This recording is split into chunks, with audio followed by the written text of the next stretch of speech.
Maybe you're lying in bed with the lights fading low.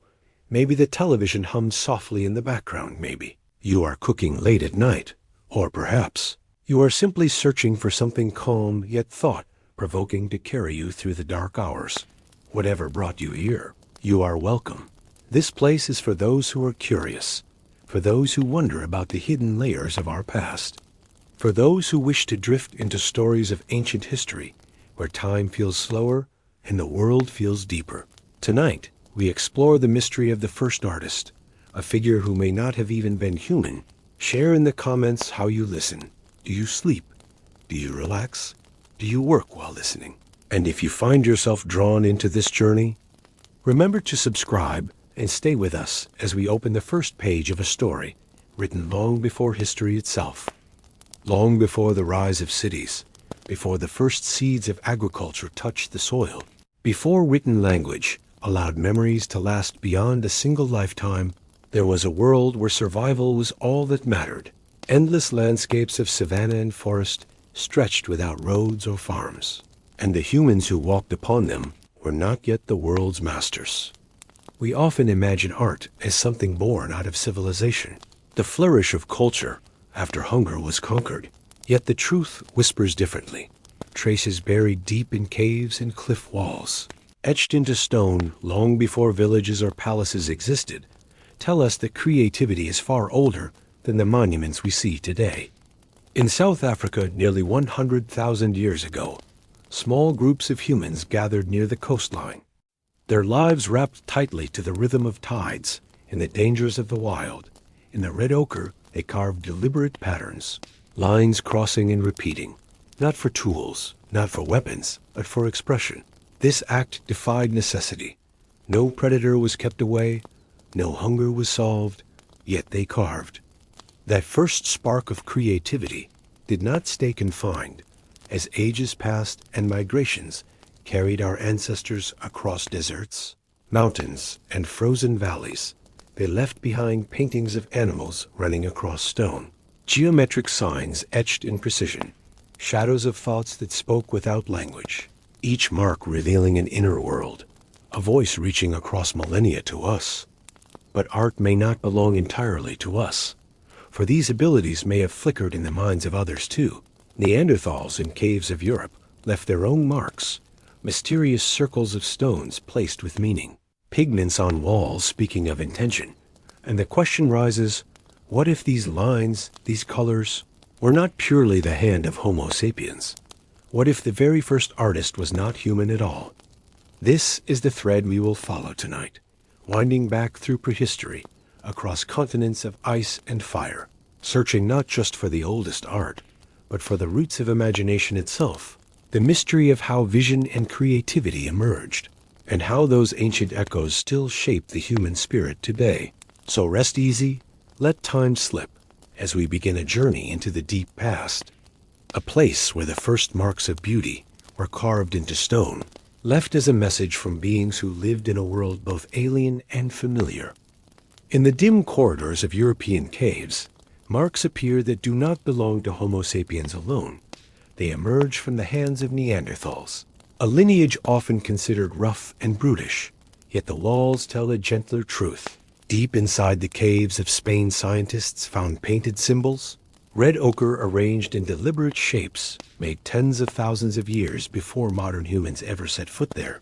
The realization was quiet, but profound, for it suggested that Neanderthals too held the spark of creativity. They too sought to leave more than footprints. More than broken bones around a fire pit. Within them lived the same urge to shape memory into marks. Their hands moved with intent, and their eyes sought design beyond necessity. Picture that moment, a figure carrying pigment into the darkness, a torch held high, the flames sputtering against damp stone, shadows shifting like unspoken thoughts, and with a calm, slow motion, the hand pressed pigment into place, leaving a sign that endured longer than even their species itself. What meaning rested within it, we may never know, but intention clung to it, a message reaching across eras. Neanderthals also arranged stones within caves, circles of stalagmites carefully broken and set down.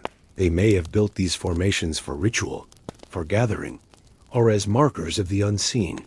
What matters most is not what exact meaning they held, but that meaning was present, that a sense of shape and purpose lived within them. The same spirit we call artistic.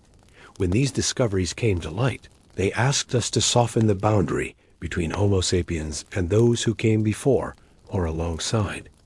Art did not appear in a single moment with a single species. It was not an invention of one mind. It was a slow blooming across the human family tree, older and wider than we once believed. And so we find ourselves dreaming of a world shared valleys, where different humans walked, where groups might have passed one. Another in forests or at water's edge, each carrying their own languages unspoken to us, their own habits, their own fears, but also perhaps their own small rituals, their carvings, their paintings, their arrangements. Though time has erased nearly all traces, glimpses like these suggest that imagination was not ours alone. It drifted like wind across branches of humanity, touching hands of Neanderthal and Denisovan alike, each expression fragile, each mark a light flicker against the darkness of survival. The idea that the first artist may not have been a Homo sapiens is not only humbling, but comforting. It reminds us that creativity is not just a triumph of culture, it is a deep inheritance, a current flowing through many kinds of humans, a shared thread more ancient than nations, kings, or empires. Deeper within the earth, where the silence grows heavier and footsteps echo like distant drums, another layer of human expression reveals itself. Geometric forms painted or carved into stone, dots aligned in clusters, zigzagging paths cut into walls, and series of parallel strokes repeating like the beating of a thought made visible. Such shapes may seem simple to us, yet they whisper of intention, of beginnings of symbolic thinking. These signs are not random scratches left by accident. They are organized with care, repeated in caves spread across great distances, suggesting that people carried not just tools but patterns in their minds, a shared vocabulary without words, something that could mean direction, meaning, warning, or perhaps something closer to ritual or story. The truth of their message is locked away, but the consistency tells us they mattered. The circle is one of the most powerful shapes to appear, drawn again and again, sometimes surrounding an animal, sometimes standing alone. The circle may have symbolized completeness, the turning of the sun, the endless cycle of life and death, or it may simply have been a form that fascinated minds who watched the moon rise each night in changing phases. In either case, it was chosen deliberately and repeated as though the artist wanted to hold still the moving rhythm of the heavens.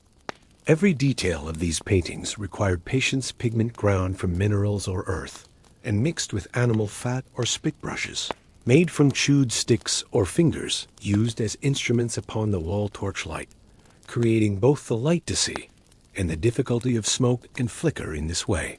The very act of creation was a performance, slow, careful, and layered with meaning. When multiple hands left their images upon a single wall, generations created a conversation without words. One artist layering over another, one mark followed by a new symbol centuries later. The stories shifting as time moved, and yet each artist would have stood in the same darkness, breathed the same echoing air, and felt the same awe at the space that seemed alive. Some chambers were so hidden that to reach them one had to crawl on hands and knees, through tiny tunnels traveling far from daylight. Such effort tells us these places were not chosen by accident. They were not casual sketches. Done in passing, they were pilgrimages into earth itself. Journeys into the belly of stone, where the ordinary world could not intrude, leaving behind markings that for them may have held sacred power. In imagining these journeys, we glimpse not only the art, but the heart behind it, people choosing to invest precious time in something lasting, something more than food or fire. They were binding themselves to the landscapes, saying that they and the world were intertwined, that memory could be preserved in pigment and stone. Through every stroke and shape, we see not chaos but care, not random scratches, but relationships, images drawn and redrawn like songs passed through generations.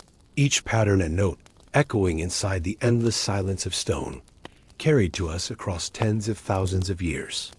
Beyond the caves of Europe and Africa, the story of humanity's early creativity spread like quiet ripples across the ancient world. Wherever groups of people wandered, fire in hand and hunger at their side, the instinct to mark and to shape appeared with them. In valleys, on cliff walls, across open plains, marks were left behind, as though human beings were unable to carry time without carving some reminder of themselves into the earth. On cliff faces exposed to open sky, images of animals were scratched or painted where storms and winds would one day wear them thin. Yet for the artists of that age, permanence was never the only goal. The very act of making the mark carried its own weight, standing against transience, declaring for a brief moment that their world was worthy of remembrance.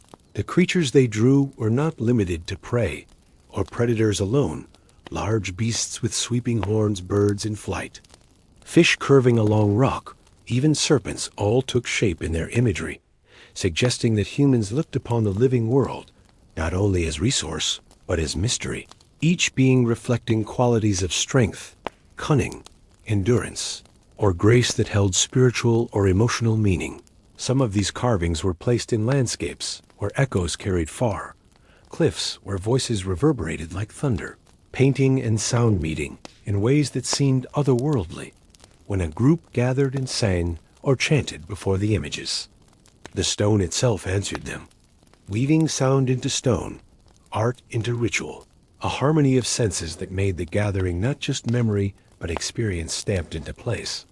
Far from Europe, in the distant heart of Australia, ancient markings on rock still endure, tens of thousands of years old, a living tradition carried forward by the Aboriginal people. Their art connected not only to expression, but to ancestry, to a map of the land itself, layers of story painted into stone so that people could remember who they were, where they had come from, and how the earth was bound to them. This reveals something profound. Art was never one thing only. It was not just the imitation of animals on stone, nor just the creation of symbols. It was also map and memory guide and guardian. Each human group shaping its art into what it needed most, some seeking beauty, some reverence, others continuity with the land. Art did not exist apart from the people who made it. It was interwoven into daily rhythms of hunting, gathering, moving, resting, telling stories of the hunt on walls, remembering ancestors through handprints, learning about water holes and safe paths through etched markings. For them, art was not separate from life, but a way of binding life's scattered fragments into something whole. Through these distant whispers, we see the gradual unfolding of imagination. No burst of genius from nowhere, but centuries of steady shaping, the quiet accumulation of marks into patterns, patterns into symbols, symbols into meaning, each step leading closer to the boundless reach of creativity we carry today.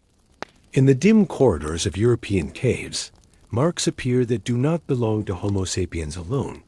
They emerge from the hands of Neanderthals, a lineage often considered rough and brutish, yet the walls tell a gentler truth. Deep inside the caves of Spain, scientists found painted symbols, red ochre arranged in deliberate shapes, made tens of thousands of years before modern humans ever set foot there.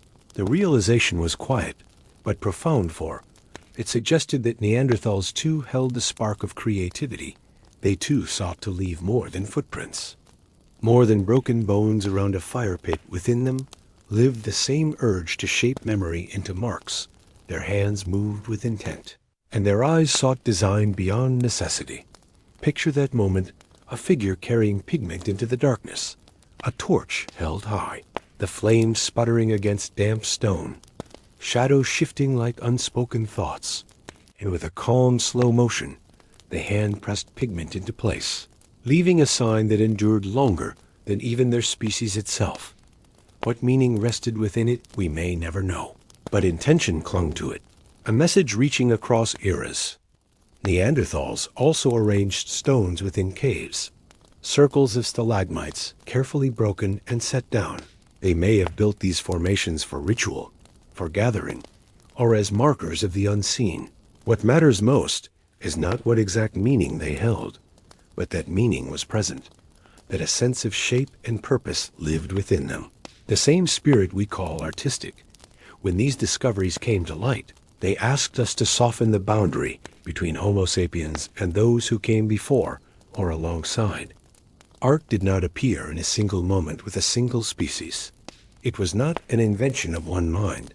It was a slow blooming across the human family tree, older and wider than we once believed. And so we find ourselves dreaming of a world shared valleys, where different humans walked, where groups might have passed one. Another in forests or at water's edge, each carrying their own languages unspoken to us, their own habits, their own fears, but also perhaps their own small rituals, their carvings, their paintings, their arrangements. Though time has erased nearly all traces, glimpses like these suggest that imagination was not ours alone. It drifted like wind across branches of humanity, touching hands of Neanderthal and Denisovan alike, each expression fragile, each mark a light flicker against the darkness of survival. The idea that the first artist may not have been a Homo sapiens is not only humbling, but comforting. It reminds us that creativity is not just a triumph of culture, it is a deep inheritance, a current flowing through many kinds of humans, a shared thread more ancient than nations, kings, or empires. Deeper within the earth, where the silence grows heavier and footsteps echo like distant drums, another layer of human expression reveals itself. Geometric forms painted or carved into stone, dots aligned in clusters, zigzagging paths cut into walls, and series of parallel strokes repeating like the beating of a thought made visible. Such shapes may seem simple to us, yet they whisper of intention, of beginnings of symbolic thinking. These signs are not random scratches left by accident. They are organized with care, repeated in caves spread across great distances, suggesting that people carried not just tools but patterns in their minds, a shared vocabulary without words, something that could mean direction, meaning, warning, or perhaps something closer to ritual or story. The truth of their message is locked away, but the consistency tells us they mattered. The circle is one of the most powerful shapes to appear, drawn again and again, sometimes surrounding an animal, sometimes standing alone. The circle may have symbolized completeness, the turning of the sun, the endless cycle of life and death, or it may simply have been a form that fascinated minds who watched the moon rise each night in changing phases. In either case, it was chosen deliberately and repeated as though the artist wanted to hold still the moving rhythm of the heavens. Every detail of these paintings required patience, pigment ground from minerals or earth, and mixed with animal fat or spit brushes, made from chewed sticks or fingers used as instruments upon the wall torchlight, creating both the light to see and the difficulty of smoke and flicker in this way. The very act of creation was a performance, slow, careful, and layered with meaning. When multiple hands left their images upon a single wall, generations created a conversation without words. One artist layering over another, one mark followed by a new symbol centuries later. The stories shifting as time moved, and yet each artist would have stood in the same darkness, breathed the same echoing air, and felt the same awe at the space that seemed alive. Some chambers were so hidden that to reach them one had to crawl on hands and knees, through tiny tunnels traveling far from daylight. Such effort tells us these places were not chosen by accident. They were not casual sketches. Done in passing, they were pilgrimages into earth itself. Journeys into the belly of stone, where the ordinary world could not intrude, leaving behind markings that for them may have held sacred power. In imagining these journeys, we glimpse not only the art, but the heart behind it, people choosing to invest precious time in something lasting, something more than food or fire. They were binding themselves to the landscapes, saying that they and the world were intertwined, that memory could be preserved in pigment and stone. Through every stroke and shape, we see not chaos but care, not random scratches, but relationships, images drawn and redrawn like songs passed through generations, each pattern and note echoing inside the endless silence of stone, carried to us across tens of thousands of years. Beyond the caves of Europe and Africa, the story of humanity's early creativity spread like quiet ripples across the ancient world. Wherever groups of people wandered, fire in hand and hunger at their side, the instinct to mark and to shape appeared with them. In valleys, on cliff walls, across open plains, marks were left behind, as though human beings were unable to carry time without carving some reminder of themselves into the earth. On cliff faces exposed to open sky, images of animals were scratched or painted where storms and winds would one day wear them thin. Yet for the artists of that age, permanence was never the only goal. The very act of making the mark carried its own weight, standing against transience, declaring for a brief moment that their world was worthy of remembrance. The creatures they drew were not limited to prey or predators alone, large beasts with sweeping horns, birds in flight, fish curving along rock, even serpents all took shape in their imagery, suggesting that humans looked upon the living world not only as resource, but as mystery, each being reflecting qualities of strength, cunning, endurance, or grace that held spiritual or emotional meaning. Some of these carvings were placed in landscapes where echoes carried far, cliffs where voices reverberated like thunder, painting and sound meeting in ways that seemed otherworldly when a group gathered and sang or chanted before the images. The stone itself answered them, weaving sound into stone, art into ritual, a harmony of senses that made the gathering not just memory but experience stamped into place.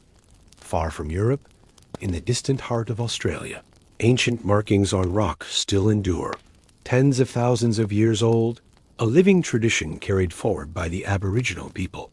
Their art connected not only to expression, but to ancestry, to a map of the land itself, layers of story painted into stone so that people could remember who they were, where they had come from, and how the earth was bound to them. This reveals something profound. Art was never one thing only. It was not just the imitation of animals on stone, nor just the creation of symbols. It was also map and memory guide and guardian. Each human group shaping its art into what it needed most, some seeking beauty, some reverence, others continuity with the land. Art did not exist apart from the people who made it. It was interwoven into daily rhythms of hunting, gathering, moving, resting, telling stories of the hunt on walls, remembering ancestors through handprints, learning about water holes and safe paths through etched markings. For them, art was not separate from life, but a way of binding life's scattered fragments into something whole. Through these distant whispers, we see the gradual unfolding of imagination. No burst of genius from nowhere, but centuries of steady shaping, the quiet accumulation of marks into patterns, patterns into symbols, symbols into meaning, each step leading closer to the boundless reach of creativity we carry today. When the ice tightened its grip upon the earth, sweeping down from the north in vast, glittering sheets, human lives sharpened against cold winds and dwindling food. Yet even in such ruthless landscapes, the urge to create did not fade. In the caves of France and Spain, during those cold ages, images burst forth in breathtaking detail. Animals drawn with elegance and motion, pigments layered so skillfully that some figures seemed to breathe.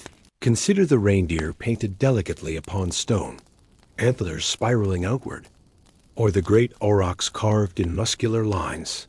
These were not hurried sketches, but careful works, carried out across hours and days by torchlight. Artists grinding pigments from ochre and manganese, applying them with brushes made of fur and twigs, shading with fingertips, blowing pigment through hollow bones to soften edges. Each labor and meditation carried out far from the light of sun. And yet the mystery persists. Why invest such effort in places so hidden? Paintings placed in the deepest chambers far from entrances where daily life unfolded. It suggests that these images were not meant simply as decorations to look upon casually. They were part of something.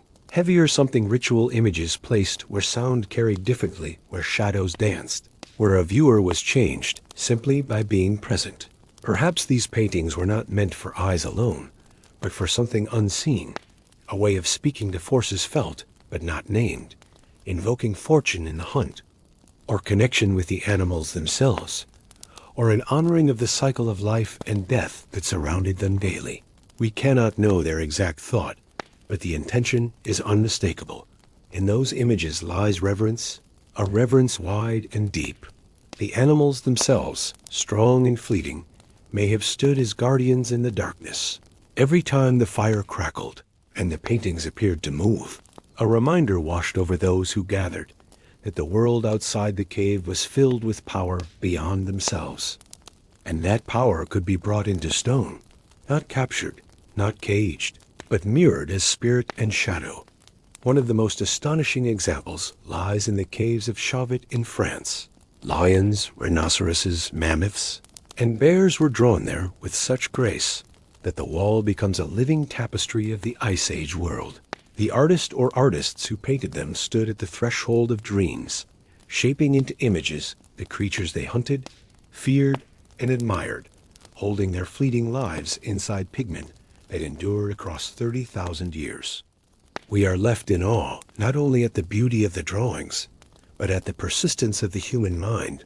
Against hunger, against cold, against endless danger, people still carried with them the weight and wonder of imagination, giving shape to something larger than themselves, reminding us that even in hardship, art was never an indulgence, but a need. The caves were not only canvases of pigment and shadow, but also places where sound itself became part of the creative act. In certain chambers, if one clapped or spoke aloud, echoes returned in patterns that seemed alive. Some researchers have noted that paintings of animals were often placed exactly where sound carried most strongly. A bison painted upon a wall where a deep tone resonated, or horses drawn upon a curve that returned sharper echoes, suggesting that those who created them did not separate visual art from sound, both entwined into one experience. In this way, the caves can be seen as early theaters, places where performance and ritual met, where a flickering torch transformed stone into moving herds, and voices filled chambers like invisible paint. The gathering around these walls was never passive. It was immersive, alive, filled with gesture, chant, and rhythm. We can imagine a group kneeling or standing within the chamber, fire casting trembling silhouettes, the artist applying final marks, while others sang or hummed low tones, the cave itself joining in, answering with deep echoes, together forming a moment where community, art, and mystery blended seamlessly. This intertwining of senses reminds us that early humans did not divide their world into tidy categories. They did not say this is art and this is music, this is ritual and this is daily life. For them, all these layers were folded together like waves on an ocean. The hunt carried rhythm, the fire carried story, the marks on the wall carried connection. Nothing stood alone, each part becoming whole in experience. The choice of animals was also telling. Rarely do we see rabbits or small animals that filled bellies reliably. Instead, the walls came alive with mammoths, lions, bison, cave bears, creatures powerful and often dangerous. Perhaps it was admiration that led to their depiction, or perhaps the painting of these beings was a form of communication with them, a recognition that their presence defined the human world as much as hunger or fire did. And always among these animals were signs, dots in groups, zigzags, ladders of lines ascending toward nothingness, half circles, and chevrons scattered near the forms. Their meaning is unknown, yet the repetition across far distant sites tells us they were not idle marks. They were attempts to speak a language of the unseen, hints of thought pressing ever closer to writing, though not yet reaching it. The presence of such signs shows that the human mind longed for more than images alone. It longed for abstraction, for capturing ideas that animals and handprints could not hold. A step toward symbol, toward story, toward systems that made memory stretch wider. This craving for order and meaning flowed like an unbroken river, carrying us slowly toward the written word of later ages. When standing inside these caves today, one feels that time itself has folded. The air still cold, walls still alive with silent motion, every echo a ghost of ancient song, every mark a pulse of an imagination that never truly died, but simply traveled forward, carried into us. Not all expressions from the deep past were hidden away underground. Many were left upon the open air of cliffs and stones, shaped where sun and wind touched them daily. These markings connected humans not only to hidden mysteries, but also to the space in which they lived and moved. They transformed landscapes into memoriscapes, valleys becoming galleries, hills and mountains becoming tablets, etched with meaning. Imagine a wide plain leading into a rise of ochre-colored stone, and upon its surface, generations pressed animal forms into the rock. Hunters carrying stone tools chipped away patiently at hard surfaces, scratching lines of antlers, curves of backs, herds gathered in motion, all cut into walls that looked upon rivers or pathways that groups would travel season after season. Such carvings were never hidden. They were meant to be seen again and again, guiding or reminding those who passed. When we look at these engravings, we recognize that they were more than pictures of the moment. Many appear layered, generations adding their own marks upon the same walls. The continuity stretching across centuries, telling not a single story, but the story of endurance, of presence, of belonging to that place. Art no longer only as a ritual within the cave, but as a declaration bound to the very stone of the world. This practice was not isolated across continents. Ancient people sought surfaces where time itself felt, long carving into boulders, cliffs, and canyon walls in Australia, in India, in Africa. Such markings endure despite weather and sun, and they speak to us with the same whisper of persistence. Human beings anchoring themselves to the land through marks that would outlast their crossing steps. The placement of such art often aligned with pathways of migration, with springs and crossings, suggesting that art also served memory, recording places of importance, ways through the landscape, or the presence of ancestors to be recalled whenever the cliffs were approached again. Art was no longer only expression, it was geography made visible, a map of belonging scored into stone. And one must consider how such images would greet travelers. A band arriving along a worn track, pausing at a wall filled with carvings weathered into depth perhaps, touching them, placing their hands upon engravings that felt older than memory itself, drawing quiet strength from their persistence. A reminder that others had walked here long before, and that life was shared, not solitary. The figures upon these cliffs often cluster in groups, telling us that the act of eternalizing life did not rest with one person alone, but with many hands across time, together forming a chorus rather than a single voice. What feels to us like fragments were for them a chorus of belonging, repeating marks filling stone with permanence. Such engravings remind us that humans were not only dwellers in the moment, but storytellers of landscapes, seeing the ground and sky not as backdrop alone, but as participants in their existence. As humans spread farther across the earth, art continued to transform with them. It reflected not only the creatures that moved through forests and plains, but also the rhythms of the sky, the paths of rivers, the cycle of seasons that ruled their lives. Long before science or calendars gave shape to time, people sought to engrave its passing into stone. Across many early sites, we find engravings resembling lunar shapes, crescents, repeating in sequence, or clusters of dots that may correspond to days within a month. Some carved into bone or antler, portable reminders, carved carefully where hand and eye could return to them. These markings show that humans were not only observing the world, but attempting to grasp and hold its rhythm, to measure the unmeasurable. This was art leaning toward knowledge, drawing the first bridge between beauty and understanding. It speaks to the need within humans to anchor themselves, not only to place, but to time itself, watching the moon shift in phases, carving its shapes as if to hold steady the constant change, the awareness that life ebbs with cycles. And perhaps through these marks, it could be remembered, perhaps even predicted. It is humbling to imagine such carvings made tens of thousands of years ago.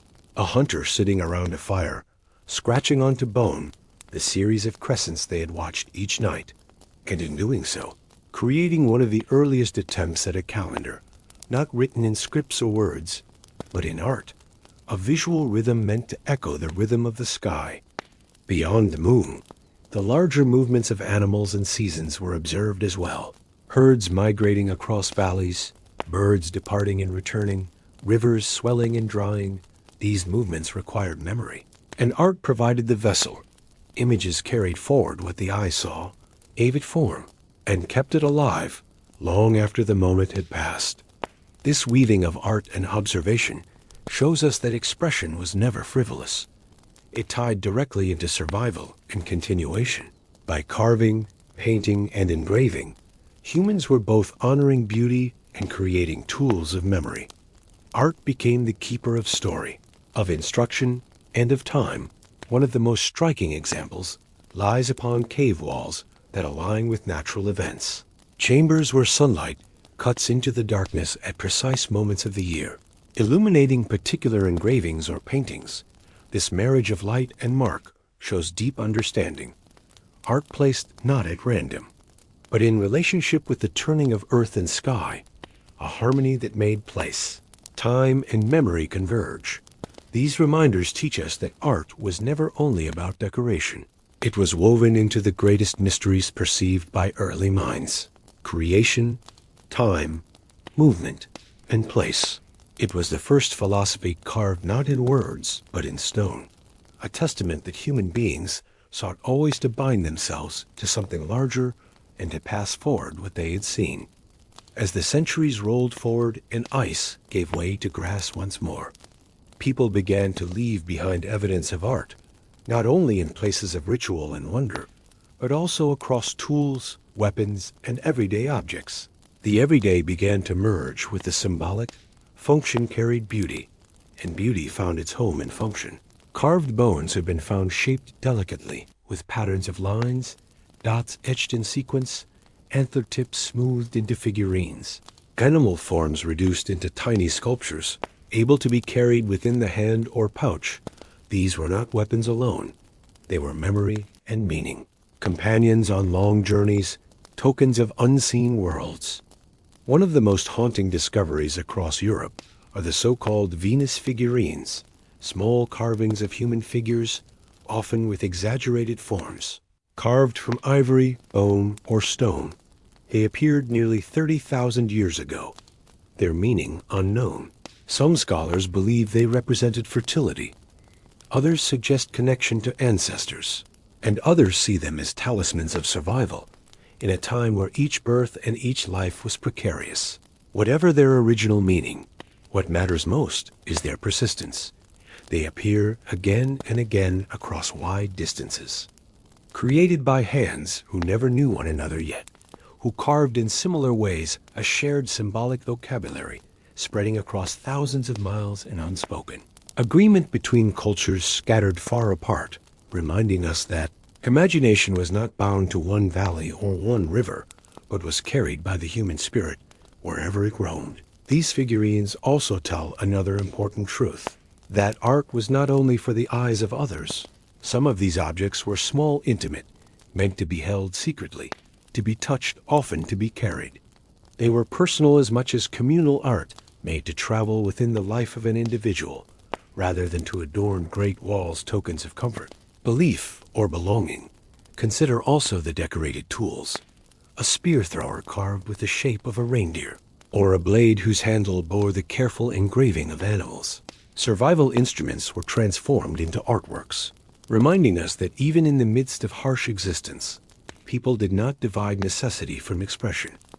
They carried beauty in their hands, even when hunting or gathering. Such blending of the practical and the symbolic reveals that for our ancestors, art was inseparable from living. Every action could carry, meaning every tool could become more than its use. Creativity was not an addition to life, but interwoven.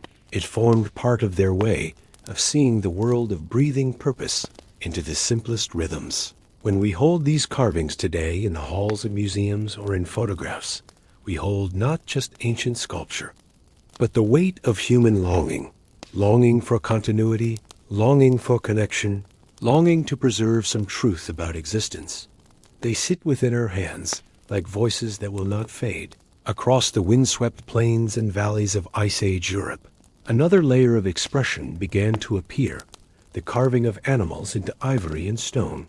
Tiny sculptures no larger than a hand, shaped not for walls, but for holding, each with careful precision. Creatures known, feared, admired, brought to life through steady hands that carved motion into solid form. Among the most famous of these small works is the Lion Man of Hohenstein, a figure found in Germany, carved more than 30,000 years ago. Fashioned from mammoth ivory, the sculpture shows the body of a human joined with the head of a lion.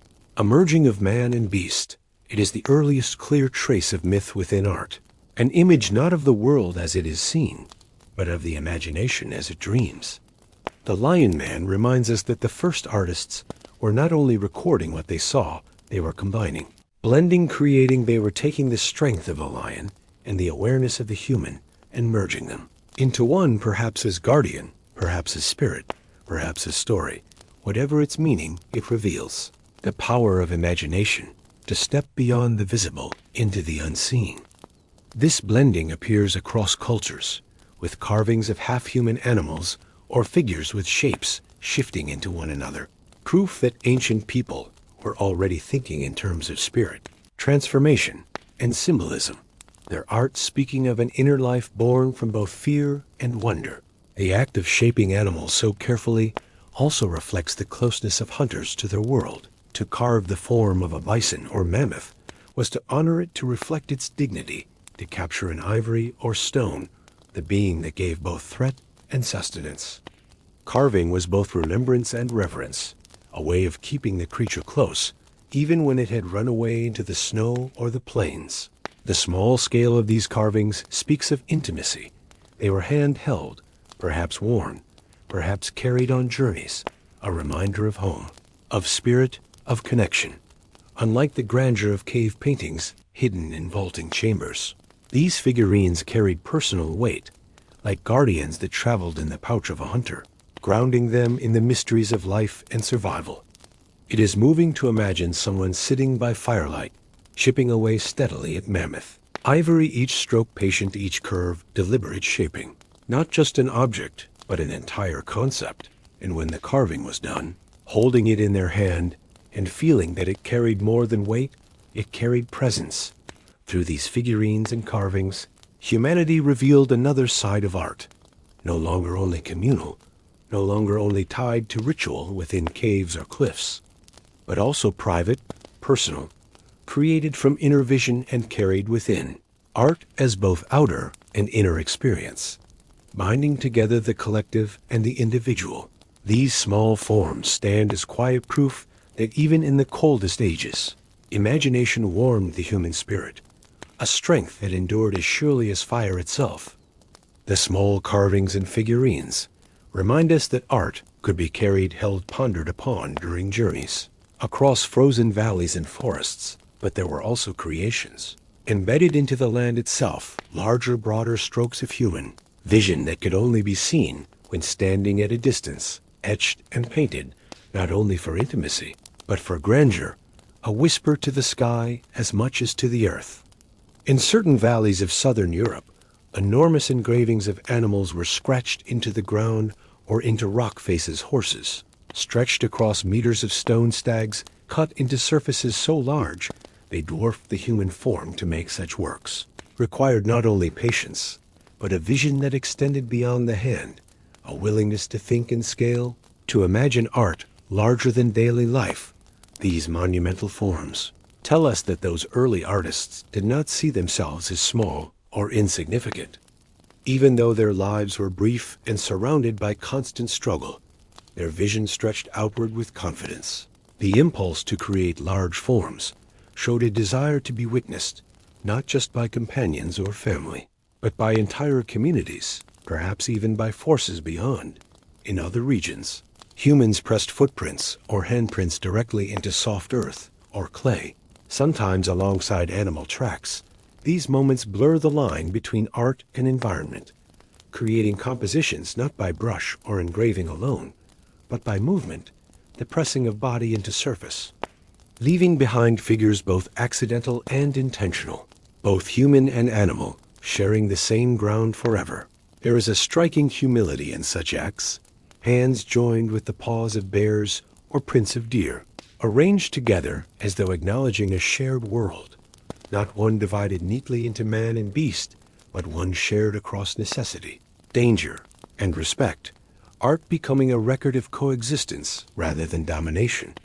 On riverbanks where clay surfaces stretched wide, markings were pressed that may have been part of ritual journeys, groups gathering not inside enclosed caves, but outside under open stars, shaping signs in soil that the waters would one day erase, impermanence accepted yet still pursued, because creation was not only about endurance, but about the act itself, an offering made even in the knowledge of its fading. Seen from our eyes now, these scattered traces appear fragile, faint, and nearly lost, yet within them lies evidence that imagination was always stretching itself, always seeking new places to rest, whether on small ivory figurines held in the palm or sprawling engravings stretched across stone cliffs. The vision behind them remained persistent, a declaration that human presence was not only practical, but also expressive. The lands that carried these works became more than wilderness. They became sacred through those human marks, spaces where art and earth intertwined, reminding us that wherever ancient people walked, they did not walk silently. They left echoes within earth itself. Among the scattered fragments left behind by ancient hands, some of the most haunting come not from depictions of animals or the carving of figurines, but from marks that resemble abstract signs patterns, repeated without any obvious connection to daily life, yet recurring with a consistency that tells us they carried meaning. In caves across France, Spain, and beyond, one finds clusters of dots arranged in lines, ladder-like formations reaching upward, zigzagging strokes traced again and again across surfaces separated by thousands of miles. Arcs, triangles, chevrons, half-circles, their style differing slightly from region to region, yet their essence constant. The repetition whispers an astonishing truth. Humanity had entered a stage where art was not just representation, but communication. These marks may not have been a written language as we understand it today, yet they carried the seeds of symbolic thought. They were the bridge between image and word, a way of fixing memory, mapping knowledge, or preserving meaning within enduring form. Some speculate that these abstract signs recorded information about animal migrations, about seasons, about times when rivers swelled or herds returned. Others imagine they marked ritual pathways, or systems of belief. Whatever their function, they reveal a human mind no longer satisfied with reflecting nature's mirror, but intent on shaping its own vocabulary. Beyond the cave's bones have been discovered engraved with similar, marking sequences of incised lines, some numbering up to 20 or 30 in order. Careful as if counting, deliberate as if tracking the rhythm of days, these artifacts speak of minds, attentive to repetition and pattern of people seeking stability and memory in a world where change and uncertainty ruled. The abstract engravings show us an extraordinary moment, the quiet birth of organization, humans marking not just what they saw, but what they knew, and perhaps what they foresaw. The desire to record ideas beyond the immediate was present, the desire to fix the fleeting into permanence, symbols becoming anchors for thought. Imagine a figure hunched over by firelight, scratching lines onto a bone, focusing with deep intent, pausing after each mark, aware that these lines carried weight, even if no other would see them for centuries. The sound of the tool scraping against ivory, the tiny chips falling into dust, each stroke drawn from a mind that sought to capture more than simple beauty. The presence of abstract art tells us that imagination had already begun to stretch toward realms beyond observation, where thought itself demanded a language of shape, where memory itself became material, allowing the unseen to reach the surface. From the earliest ochre engravings to these symbolic systems, we see not only artistry, but cognition unfolding. Each mark another step in a slow journey toward written word and recorded history. Though millennia would pass before alphabets arose, These faint lines in caves and on bone formed the faint first syllables of humanity's voice. Amidst the growing language of symbols and abstract signs, another kind of expression began to take shape, one not carved into stone or etched into ivory, but sung into the air and carried through rhythm. Though the sounds themselves do not linger for archaeologists to find, the tools remain, bones and stones shaped into flutes, instruments capable of music, timeless and ephemeral. In the caves of Germany, fragments of bird bone and mammoth ivory have been discovered pierced with carefully placed holes. Flutes made more than 40,000 years ago, each hole deliberate, calibrated, ensuring that when breath passed through, tones emerged, tones now long silent, yet echoing in imagination, the earliest music known. It is remarkable to consider this, that among hunger and danger, among ice and storm, someone took time not only to craft tools for survival, but to craft an instrument for sound, a device whose purpose was not to cut or to kill, but to sing. Such a choice reveals the depth of humanity's inner life, the need not only to endure, but to feel, to share, to create beauty that transcended the moment.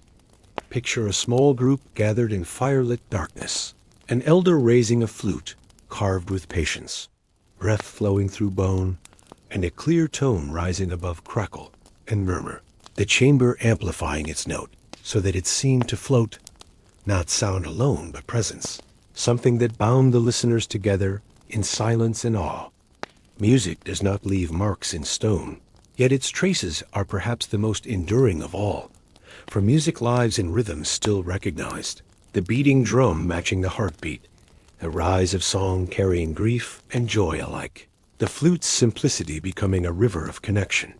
Across time, its echo still lingers, for even now music remains central to every culture, an inheritance born of these humble instruments. The presence of such instruments also suggests play, delight, joy hidden among the seriousness of survival. Children listening wide-eyed, people swaying softly, rhythm flowing where words could not, music stitching community together in ways unseen but undeniably felt. Alongside flute and drum came dance. Footprints pressed into clay floors tell of movement, of circles and lines, of patterns of steps repeated, bodies becoming part of the art, the landscape itself turned into stage. For in dance and in song, communities remembered, shared, perhaps healed, art expanding beyond image and symbol into time and motion. Here lies another truth. Art is not bound by medium. Paint, stone, sound, and movement all flowed side by side, each carrying imagination forward, weaving unseen threads that lifted human existence above necessity. Art was the proof of something beyond hunger, beyond fear, an insistence that even in hardship there could be harmony, there could be meaning. Through those flutes of bone and drums of earth, we glimpse not only the first artists of image, but the first artists of sound, the breath of ancient lungs still echoing faintly when we place replicas to our lips and hear once more their fragile tones. While music filled the air and paintings swept across stone, another form of expression took shape upon the human body itself, the oldest and most intimate of all canvases, skin and bone, hair and adornment, transformed into living art that could move with its bearer, a decoration meant not for caves or cliffs, but for the self. Beads made from shells have been discovered along the shores of Africa, punctured carefully, strung together in strands worn perhaps around the neck. The wrist or sewn into clothing, these beads date back nearly 100,000 years. Among the oldest personal ornaments ever found, their presence tells us that long before monuments or statues, humans sought to carry beauty upon their own forms. The significance of such adornments stretched beyond vanity.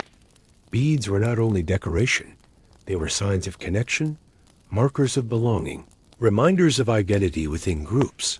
One necklace might bind an individual to a family, a clan, or a tradition. The act of wearing art turned the body into symbol, each ornament whispering of who someone was and where they belonged. These ornaments were not only expressions of the individual, but threads weaving society tighter together. Later discoveries reveal similar practices: pendants carved from teeth of animals, beads made from bone, ivory shaped into small discs, each strung in repeating patterns. In these objects lies the human urge to mark the self as distinct, yet woven into something larger. They were art as language signals, carried upon the body like words unwritten, announcing relationship and meaning. Without sound, paint, too, was used upon bodies. The ochre that once left its mark upon rock walls also found its place upon skin, mixed with fat or water, applied in lines or smears across faces, arms, or hair. The act of painting the body became ritual, a preparation for gathering, a moment of transformation.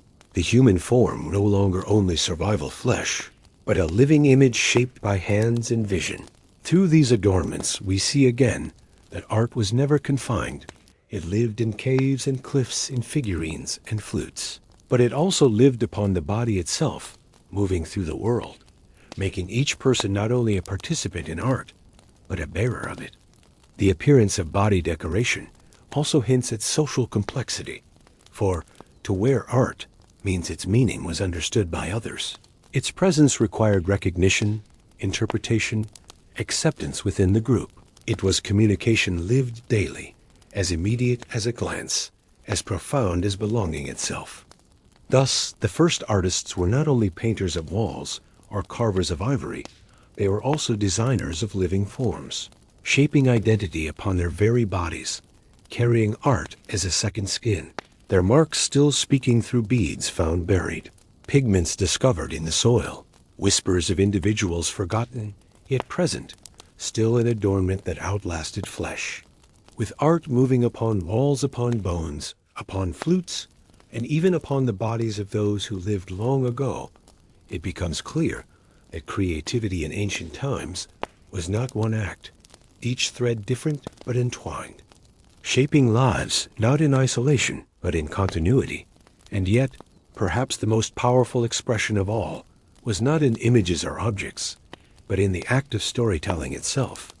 Though no spoken words have survived across tens of millennia, the very presence of symbols, carvings, and ornaments tells us that stories lived at the center of their world.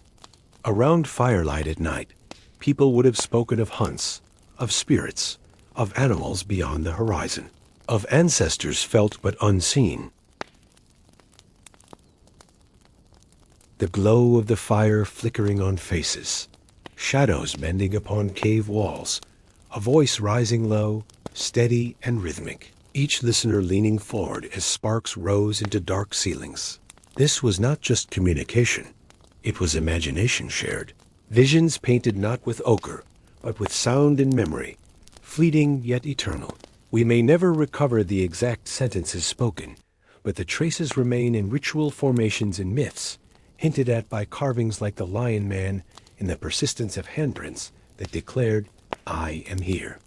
Each artifact a fragment of story that was once whole, for what is a carving, if not the silent end of a tale once spoken aloud? In cultures that endure today, who carry oral traditions, unbroken we glimpse the echoes of that time's songs, chants, lineages, stories of origins of animals, speaking of stars, guiding all transmitted without paper or script, yet kept alive, across countless generations' memory, bound not by ink, but by community.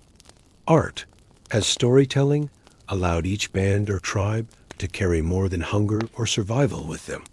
It allowed meaning to be carried, identity to be carried, a sense of belonging that transcended death and distance alike. Imagine a child sitting wide-eyed as an elder, painted with words the shape of a hunt long past, or the form of the spirit half man, half beast, shadows echoing the same stories across stone engraved nearby. For in truth, the carvings, the paintings, and the ornaments were not separate from stories. They were the proof of them. The fragments of a much larger tapestry, woven through time allowed. The first stories may not have been only about triumph or danger, but about why rivers moved, why stars shimmered, why death came, and why life returned again. Questions that every human carries. Questions the earliest artists could not answer in logic, yet could express in art, ritual, and voice, and it was enough. For meaning is as essential as fire. Through those long-forgotten evenings, under stars or in caves, stories bound people together. They were the thread that turned groups into families, strangers into bands. They taught, explained, and comforted. And though lost to silence now, their weight still lives in the art that remained, a record of minds that did not simply exist, but dreamed, as stories wove their way around firelight and lingered in the silence of stone. Another form of expression quietly emerged, one that blended story, ritual, and art into gestures of ceremony. For early humans did not simply tell tales or paint walls. They enacted meaning through movement, arrangement, and gathering, creating what we might see today as the seeds of ritual performance. Evidence of this appears in the placement of stones deep in caves, circles made not for protection or roof, but for gathering. Broken stalagmites arranged carefully into structures whose purpose is unclear, yet intentional. Such formations, discovered in caves that echo with silence, tell us that groups came together for reasons beyond survival, for acts that were symbolic, sacred, or communal. We imagine them moving slowly with torches, laying each stone within the circle, perhaps chanting as they worked, pausing to acknowledge the completion. For to commit time and labor in such ways reveals values deeper than daily hunger. It speaks of a need to witness, to formalize moments of existence, to give events shape both in memory and in space. Alongside such gatherings came burials, another profound form of early art, the deliberate placing of bodies with ochre, beads, or carved ornaments, a recognition that even death demanded expression, a shaping of grief into memory rather than abandonment. When people painted the dead with red ochre, they were coloring not only flesh, but the passage into meaning, affirming that the life lived held worth. Burial sites rich with shells, bead necklaces, tools laid carefully beside the body, speak of art applied to farewell, of a creative act offered not to the living, but to the absent, an act that demonstrates that art was inseparably bound with love, loss, continuity, and reverence. These rituals remind us that early art was not always meant to delight the eye or to decorate walls, but to bind hearts together in experiences shared, whether in witnessing life given or life taken, whether in honoring ancestors or invoking unseen forces. Art became presence, a mark left upon events that could not be left silent. Imagine the quiet moment of such a burial tens of thousands of years ago. A small band gathered, the air heavy, the fire muted. Someone drapes beads across the body. Another sprinkles ochre with steady hand. The act becomes not only farewell, but testimony, a visual proof that this person mattered, that absence could not erase belonging. Ritual is, at its heart, art extended across time, carried out in precise gestures repeated, shaping meaning again and again, so that memory does not fade. And in this, art became not just expression of imagination, but the vessel of continuity, the unseen thread binding generations before us and generations after. The earliest circles of stone, the beads upon the dead, the careful use of color, these were not accidents of survival, but the blossoming of art into ceremony.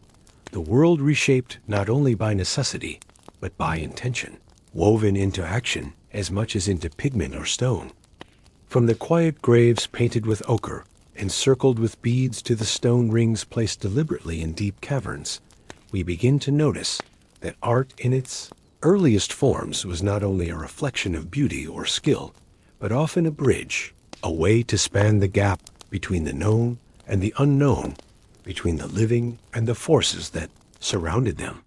This bridge can also be glimpsed in the way early humans engaged with animals in their art. For while they painted their likeness upon cave walls, carved their forms into bone and ivory, and wore their teeth as ornaments, these acts went beyond admiration alone.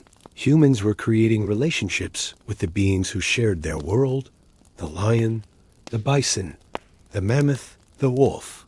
Each species loomed large in their daily lives, and thus loomed large in their imagination. The animals of Ice Age Europe were both companions and adversaries. Each hunt was a crossing of danger, each survival a merging of human skill with animal strength. It is no wonder they came to be painted again and again. Not the small rabbits or fish which sustained bellies, but the towering, awe-filled creatures whose very presence defined existence. When a hunter carved the head of a lion upon ivory, perhaps they sought not merely to admire, but to bring that strength into themselves, to hold it close to channel its power. Art became a form of relationship, a silent agreement scratched into stone and shaped into form saying, "We see you, we know your presence. We remember you." Evidence also suggests that perhaps these depictions carried spiritual weight. In some caves, the paintings covered animals, rarely hunted, suggesting they were not about food at all, but reverence, perhaps even prayer. The images were not tools, but gestures, offerings made in pigment, a way to ensure that humans remained balanced with the world around them. At the same time, bones of animals often served as canvases, themselves engraved with patterns or figures, merging practical use with symbolic act. Art flowed not only outward, but into the very tools of survival once more. Refusing neat boundaries, survival and imagination stitched tightly together. It is striking to realize that much of early art was focused more on animals than on people. Human forms are rare. When they do appear, they are mysterious, half concealed, blended with shapes of beasts, as though humanity saw itself as not set apart, but entangled within the same. Greater circle art did not elevate them above nature, but folded them inside it. This humility embedded within early expression tells a story of belonging and ethos of seeing themselves as one voice among many in the living chorus of the earth. Through every engraving of horns, every careful curve of a reindeer flank, they recognized and remembered their relationship to the wider world. In this, art was not only creation, but connection. The way humans offered their awareness back to the world that fed them, sheltered them, and threatened them. The way they said, "We are not separate, we are part." As humans wove themselves into the animal world through art, they also began to shape visions that merged both human and beast together. Symbols that reached beyond the seen into the dreamlike, halfway figures captured in cave paintings and carvings. Bodies of men with heads of animals. Hunters whose limbs blurred into forms of deer or birds. Striking images that have survived, faint yet unmistakable. These hybrid figures speak of something profound, for they show us worlds within imagination that no longer mirrored reality directly, but stepped into myth, into transformation, into the glowing space where spirit and flesh intertwined. Art here was not simply memory of what happened, but a gateway to what might lie hidden beneath or above it. Scholars debate the meaning. Some see them as shamans depicted in states of trance, individuals believed to cross into other realms, to wear the cloak of animal spirit and return with vision. Others believe the images reflect myths told by firelight, the joining of human and beast as metaphors for strength, survival, and the eternal balance of life. Regardless of interpretation, what matters most is that here we see imagination soaring, no longer tethered only to the visible. Art was becoming metaphor. Art was becoming dream-shaped. Creativity itself, stepping into a liminal world that lay between reality and vision. Consider the famous figure drawn on the wall of a cave in France. A human form with the head of a stag, arms raised and body poised in motion. Its presence feels deliberate, commanding, as though it was placed there to watch, not as a casual sketch, but as guardian, as witness, perhaps as a being greater than either man or beast alone. This ability to combine and to invent shows us that the first artists were not imitators. They were visionaries. They allowed themselves to draw not only what eyes could see, but what minds could imagine. Such images foreshadow the later myths of gods, of spirits, of heroes, all born from the same desire to narrate the unseen, to give form to forces larger than the self.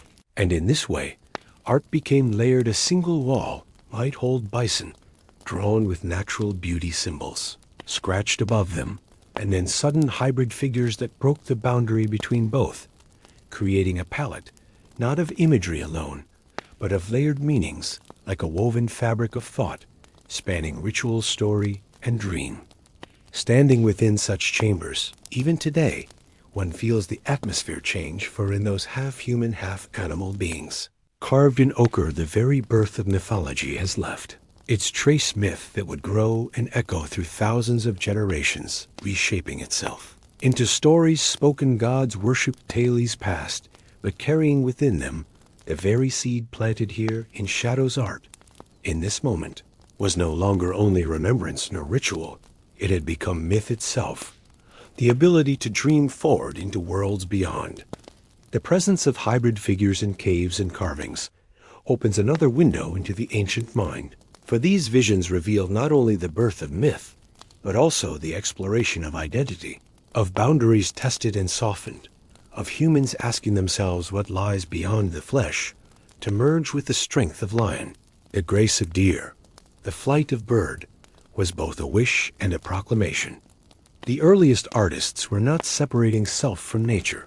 Rather, they were dissolving the distinction, affirming kinship in imagery, acknowledging perhaps that human existence was not above the world, but deeply threaded into it.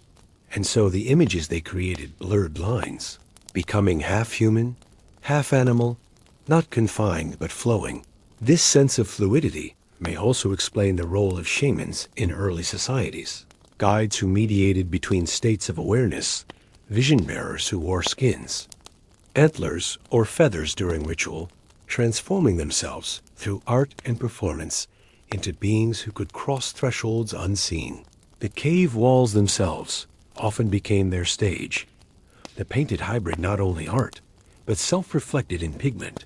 To sit inside such a cave with images flickering in the glow of fire, a shaman pounding rhythm upon a drum fashioned from stretched hide, voices chanting low and steady, shadows swelling upon walls where half-beast figures glimmered, must have carried weight that words cannot hold. The experience was whole, a weaving of sound, image, motion, and belief into a complete language of the spirit. The caves themselves seemed chosen for this very threshold crossing, their long corridors echoing like passageways into another realm, each narrowing and opening a journey, each chamber demanding a different breath, and at the end, walls alive with mythic imagery, like arrival in a deep sanctum where dream and life coexisted. What this reveals is that art was not entertainment, it was transformation. It was a tool of identity and belonging, of connection between human and animal, life and death, waking and dream. Such art was not static, but participatory, binding those who created it into the broader mysteries they believed in. It is astounding to realize that more than 30,000 years ago, human beings were already asking the same questions we ask today. Who are we? Where do we belong? How are we connected to all that surrounds us? They answered not with writing or equations, but with imagery, song, ritual, and myth leading behind forms that make us pause still. Though much is lost, the traces that remain show that imagination carried them far. It gave courage to step into uncertainty. It gave meaning to hardship. It gave order to the unknown heart, was the vessel that carried them into dreams they could never fully explain, but refused to ignore. When looking upon the half-human figures drawn in ochre, we are reminded that art is not only about expressing the real, it is also about exploring the possible. It is about reaching for the intangible and daring to give it form. This moment in our story is the place where humanity first cast imagination, beyond the borders of flesh, where we became dreamers in stone. As imagination drew humans beyond the boundaries of flesh into myth and spirit, art also began to carry signs of memory, of lineage, of the desire to mark belonging, not only within the present, but across the generations yet to come. For creation was not only about ritual or myth, it was also about anchoring identity into the enduring body of the earth. Hand stencils stand as some of the clearest proof of this desire. Dozens, sometimes hundreds of outlines pressed upon cavern walls. Palms hollow against stone ochre, blown from mouth to leave behind. Silhouettes, these images come to us like echoes of presence, direct and intimate, each one declaring silently, "I was here." Though the words themselves had not yet been invented, the sheer number of handprints in some caves suggests group rituals. Entire bands leaving their mark together. Children's small hands alongside the broader palms of adults. Layered generations pressed upon the same surface. The act transforming cold stone into a living archive of touch. Consider the feeling one must have carried. To press their palm against ancient stone, to feel its chill, then to leave behind the warm stamp of identity upon it, perhaps smiling as the outline appeared, perhaps feeling wonder that the wall itself now held their memory, recorded far beyond the span of their life, preserved in layers that would whisper across tens of thousands of years. In some places, hands were left missing fingers, raising questions among those who study them today. Perhaps they were formed by bending fingers under before the pigment was blown. Perhaps they document injury, or perhaps they carried symbolic meaning, a sign of status or ritual enacted within the group, regardless of interpretation. They remind us that even gestures upon stone carried complexity. More than decoration alone, the act of stenciling highlights something that sets humanity apart. The urge to assert continuity, to say this life was lived, even if briefly, even if harshly. They refuse to pass into silence without leaving a trace, not an egoistic gesture, but one rooted in community, for the clustering of hands shows collective presence. A chorus rather than a single voice. It is especially moving that children's hands are found so often among them, perhaps guided there by elders, perhaps pressing palms against surfaces with delight. Their participation reveals that art was not reserved for specialists or adults. It was shared across age-binding individuals into the story of their people. The sensation of entering such a chamber today is overwhelming walls filled with reaching silhouettes, each one an individual touch across deep time. A crowd long silenced, yet still present, each reminding us that the desire to be remembered, to be seen, to be acknowledged, was as ancient as hunger itself. Through these stencils we glimpse humanity's first archive of identity, art becoming autobiography pressed into stone, turning the fleeting life of an individual into part of the eternal face of the cave. The hand stencils, pressed so gently yet enduring so strongly, remind us that art was never only ornament. It was declaration, presence, memory. But alongside these simple outlines, we also find marks that reach into deeper mystery. Symbols whose meanings are hidden from us, yet whose persistence makes clear that they once carried weight beyond measure. In many caves, over and over again, clusters of dots repeat in careful order, sometimes aligned beside the image of an animal, sometimes standing alone. The dots suggest counting or record-keeping, perhaps a way to track the passing of days, the movement of herds, or even the cycles of the moon.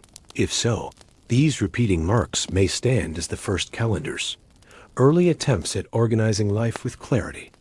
Other shapes appear too, zigzags repeating, chevrons lined like bird tracks, ladder shapes climbing upward across stone, eyes carved into bone or painted subtly into walls.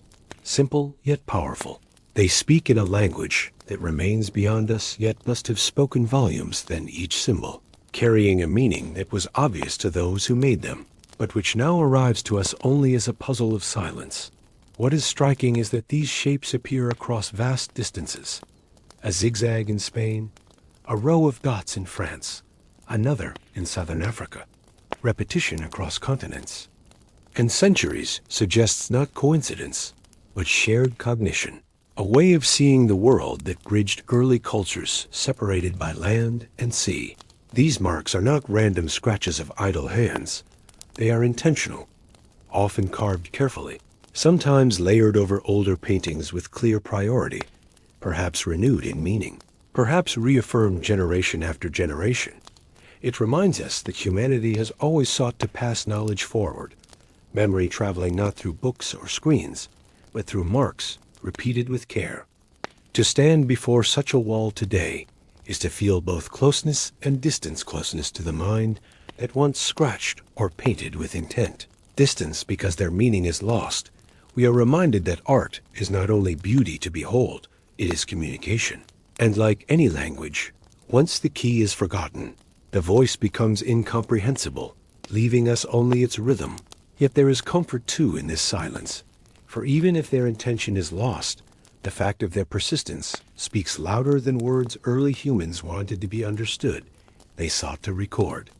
To carry thought outside the body and leave it imprinted on the world, this was the birth of writing's ancestor. Though thousands of years still lay between these dots and the first true alphabets, perhaps the real meaning lies not in what each symbol stood for, but in the very act of creating them. The human instinct to translate thought into enduring form. This, more than any one meaning, is the heart of art. The refusal to let thought vanish unnoticed. The insistence that something intangible must be made visible. In these dots, zigzags, and shapes we see not confusion, but clarity, people reaching outward with their minds, using art as the bridge between private thought and communal world. The more closely we look at the scattered patterns and symbols left across early sites, the more we begin to see that art carried not one purpose alone, but many. It was record, it was ritual, it was memory, it was identity. It was the slow weaving of meaning into lives, where each day was uncertain. Yet within that uncertainty grew a determination to define existence. Paintings were more than decoration. Carvings were more than ornament.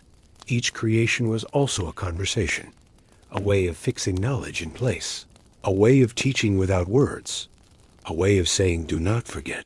Across centuries, these quiet instructions were pressed into stone, the first attempt by humanity to reach into the minds of those not yet born. Consider the way animals recur again and again in cave walls, drawn with startling precision, their bodies painted as though their muscles still moved beneath the stone. Not simply beautiful, but instructive, giving knowledge of the creatures that shaped survival, their shape, their antlers, the power of their movement.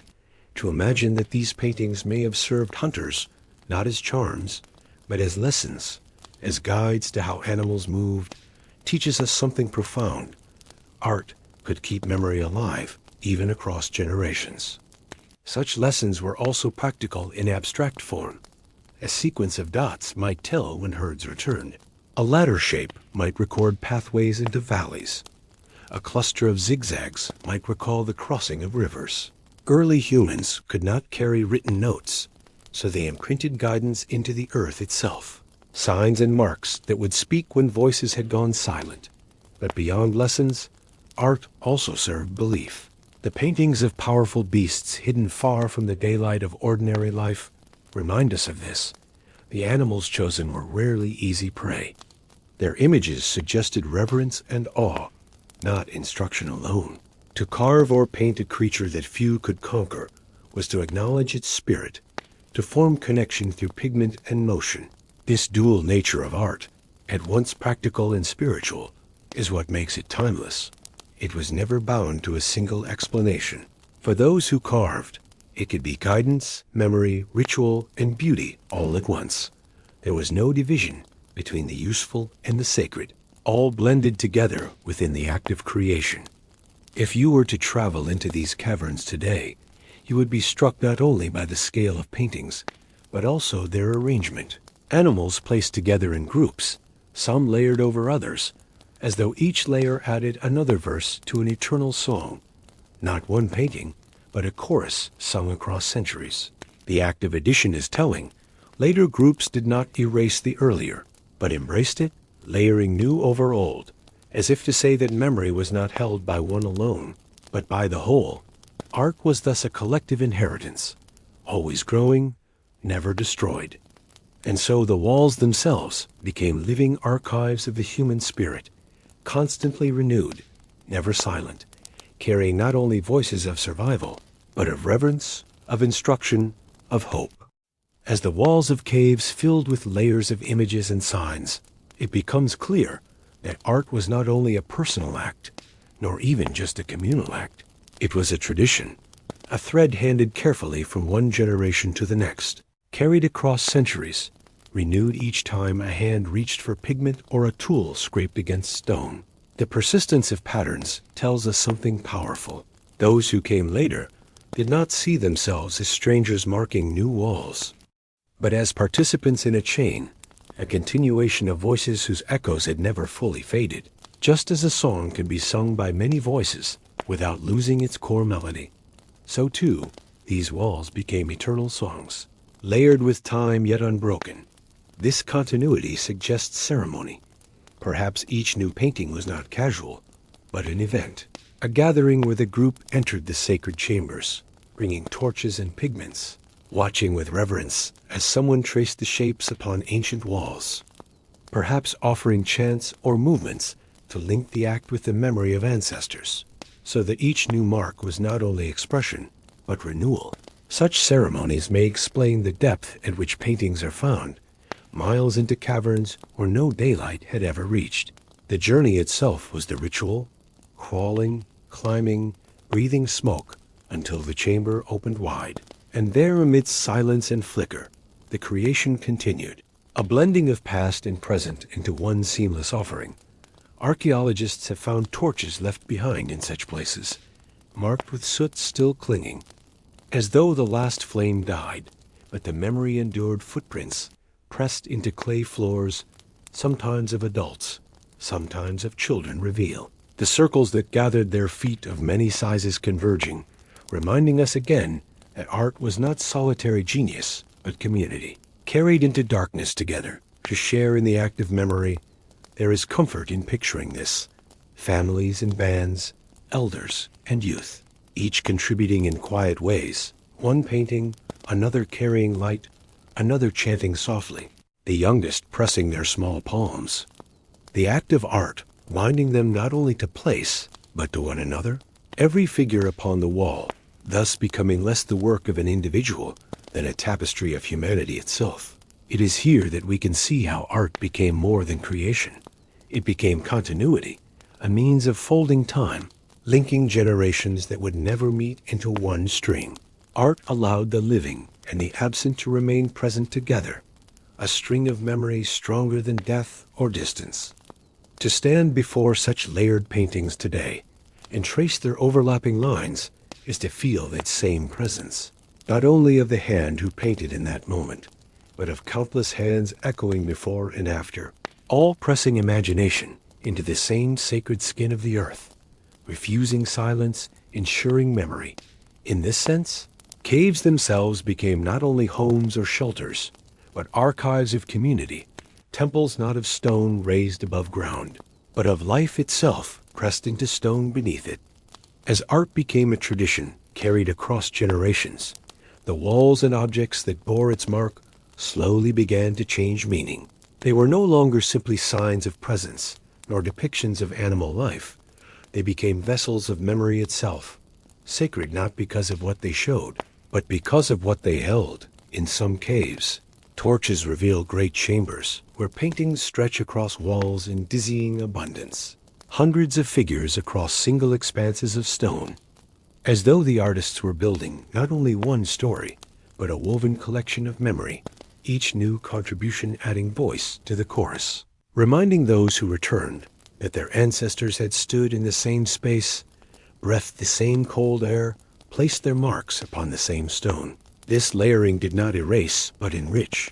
Later paintings often traced over earlier forms, or added details to figures already present, a mammoth given horns by another hand, a line etched beside a bison, as though to complete it. The stone itself became a palimpsest of imagination, no fixed picture, but a living archive pulsing with continuity. It is possible that these repeated additions carried ritual meaning, families returning to certain caves at particular times of year, perhaps aligning with migrations or cycles of the moon, bringing with them pigments and torches to place fresh layers upon the walls, each addition renewing the connection between past and present, living and gone, a dialogue more enduring than language could form. On the floors of these chambers have been found footprints pressed into ancient clay, preserved by luck in the silence of deep time, and among them are the prints of children, small and delicate, walking beside the larger steps of their elders. Their presence tells us that art was never reserved for select specialists alone. It was part of life itself, teaching, sharing, bringing the youngest into the circle of memory, so that they too learned that their hands could leave a mark upon the world. These small footprints echo powerfully. They are reminders that those who left us paintings and carvings were not only hunters and shamans, they were also parents guiding children, bands walking together, generations carried as one across the darkness. Their art was not solitary genius. It was collective inheritance, a practice of community as much as imagination. The objects found buried beneath layers of cave floors give similar testimony: beads, pigments, fragments of tools, bound with engraving, all quietly laid to rest in dark silence, perhaps lost, perhaps deliberately placed building the soil itself into a memory bank, adding depth to the story of presence. Through all of this we glimpse the heart of early art as something never divorced from life. It was ritual and record, learning and legacy, individual and communal, inseparably blended. When we look today upon the walls that still hold painted bison, or the outlines of countless hands, when we hold in museums the figurines carved from ivory or beads, strung from shells, we are not seeing isolated works of creativity, but chapters of one long story, fragments of continuity that refuse to be erased, the earliest attempt by humanity to extend life into permanence. The more closely we study these layered paintings and engraved objects, the more we see that early humans were not creating casually, but were developing traditions of knowledge, systems of practice repeated across centuries. And this continuity suggests that art itself became one of the first forms of cultural inheritance, passed carefully from elders to youth, preserved not by books or scrolls, but by action. Imagine the scene: an elder kneeling with pigment, showing a child how to mix ochre with fat, how to hold a bone tube against a wall and blow gently to shape a stencil, how to take a stone and etch across bone without breaking it. Each gesture repeated again and again until skill and meaning combined. The act of teaching itself became performance. Art carried like flame from one hand to the next. This passing down of knowledge was not only technical, it was also symbolic. Children were not only taught to paint, but to understand why, what the figures meant, why the walls mattered, why the ancestors' marks must be preserved. To learn to create was also to learn to belong. And so the weight of art was inseparable from the weight of community identity. Across time, this continuity explains why symbols repeat, why similar zigzags, dots, ladders, and animal forms appear again and again, even across different caves or distant regions. They were not accidents, but traditions embedded into memory, part of the shared symbolic vocabulary of a culture. The persistence of this vocabulary suggests that art became one of humanity's earliest languages, not in the form of written words, but in patterns everyone in a band could recognize, marks that spoke not only to the eye, but to memory and identity, each new work resonating, because everyone already knew the rhythm behind it, much like a familiar song sung across countless voices. Some researchers believe that these traditions also influenced ritual gatherings, that children may have first entered caves during group ceremonies, lifting torches while watching their elders create, hearing stories told alongside paintings, absorbing both sound and image as unified lessons. In such spaces, children learned not just about the world outside, but about the world of symbols, the invisible web of connection that stretched beyond immediate need. If true, then these caves and carvings were not only places of art, they were schools, not in the way we know them, with roofs and walls, but in the truest sense, places where knowledge was passed, where each mark was both instructive and creative, where imagination itself became a subject taught across time. The footprints of children within deep caves, preserved unexpectedly by clay, tell us this directly. Their small strides reaching into chambers where paintings spread far, sometimes running, sometimes pausing, their presence woven into the very floor, proof that the youngest were not excluded, but included, their learning not bound by distance, but embraced by the heart of tradition. Through this we see again that art was life woven forward. It was the first archive and the first classroom, the first attempt to let memory stand outside the fragile body, reaching from one generation into the next like a hand extended across dark time. As children learned at the sides of elders carrying pigment-pressing hands, listening to stories bound to images, culture itself began to strengthen. For art was not only communication across time, it was cohesion. Within time, it bound communities in ways that survival tasks alone could not achieve. The hunt required strength and planning. The gathering of food demanded care and attention. The tending of fire asked for vigilance. But it was art that wove individuals into something greater than their tasks. It gave meaning to the work. It gave connection to the shared life. It gave rhythm to each season. In this way, art worked as an invisible fabric, one that reminded each person of their place within the whole. Whether through shared paintings, or rituals filled with song and movement, or ornaments passed hand to hand, the creative act became far more than private expression. It was the thread that wove the group together, holding them against the tearing forces of hunger, storm, and loss. Consider how body ornaments, such as beads or shells, may have worked. Every member of a group wearing decorations strung in familiar ways, the repetition a visible signal of belonging. Strangers could be recognized, outsiders made clear, bonds affirmed without words. Art upon the body thus acted as identity, shaping not only self, but community as a whole. This role extended into ritual gatherings, where flutes were played and figures painted. Such communal acts were not frivolous. They were vital. They gave rhythm to a life otherwise fractured by survival. They offered shared memory, and through repetition, they reminded each person that though their days were fragile, their culture was strong, made durable by continuity. It is striking that archaeologists uncover beads, carvings, figurines, flutes, and paintings scattered across continents, as though humanity carried not only tools for hunting and fire, but always also tools for culture. A recognition that imagination is no less necessary than food. For food sustains the body, but imagination sustains the group. This bond between people and art may also explain the scale of certain works. Paintings carried deep into caves demanded effort and commitment from many, for the act of art itself became a demonstration of unity, proof that the group could move together, endure together, return to the same space generation after generation. For in continuity, they found survival of more than the body. They found survival of meaning. Thus art becomes the first architecture of society, invisible, yet unshakable. Its structures were not made of stone blocks, but of pigment. Song, ritual, and ornament. Its foundations were shared memory. Its roof, the unseen bond between members who called themselves one.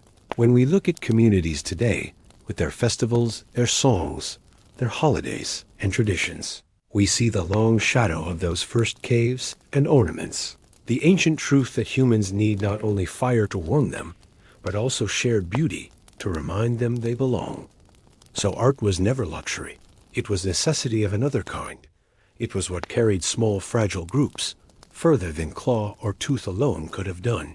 It was the voice that transformed survival into society. The role of art as cohesion within groups is powerful yet equally remarkable. Is how these creations reveal the first signs of imagination directed outward beyond the limits of one band or tribe.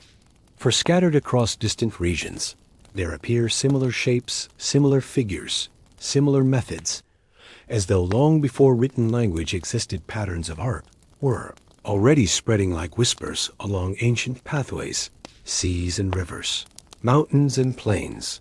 These were no barriers too great for the slow steps of migrating peoples. As Homo sapiens moved outward from Africa into the far reaches of Eurasia and beyond, they carried not only stone blades and fire knowledge, but also pigments, beads, ornaments, ideas of ritual, traditions of symbol, the seed of art itself. Archaeological sites in widely separated lands show shells pierced in the same way, beads decorated with similar dotted patterns. ochre etched in crosshatches reminiscent of those earliest carvings in southern Africa. Such continuity across vast distances suggests contact, exchange, or a persistent memory, carried generation after generation during migration. In imagining this spread, we see art as a vessel of belonging, one that did not dissolve in new lands, but adapted, reshaping itself upon new walls, new stones, new bones, yet always carrying the memory of its roots. If one band pressed hands against a Spanish cave wall, while another shell ornament gleamed in the heat of distant Africa, both acts carried the same spirit, the same refusal to vanish into silence. These continuities remind us that art may have been one of the earliest bridges between cultures, the mark of ochre or shell, not only speaking to members within one band, but recognizable to distant groups as well. A kind of early language that said, here is human, here is belonging, here is continuity. The spread also underlines another truth, that migration itself was never only about necessity. It was about imagination too. To move across unknown landscapes, to cross rivers or valleys unseen, required vision, a belief that life could continue elsewhere, that the story might survive on new ground, and art became both anchor and torch in that journey.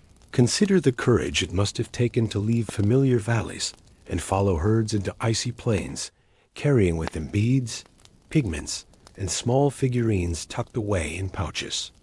Leaving handprints upon unknown cave walls, whispering the same memory onto new surfaces, each mark declaring that humanity remained whole even as it spread wider into the world. In a way, every cave painting or carved bead is both local and universal, a product of a place and a people. And yet, also a chord within a greater song art became the first chorus of humanity that no distance could still for wherever humans walked. They also created, and each act of creation rhymed with the others. Today, when scholars compare images from sites continents apart, separated by thousands of years, they see these echoes clearly: clusters of dots, zigzags, hand stencils, beads, shaped with the same rhythm, proof that art is not only timeless, but borderless, the first language.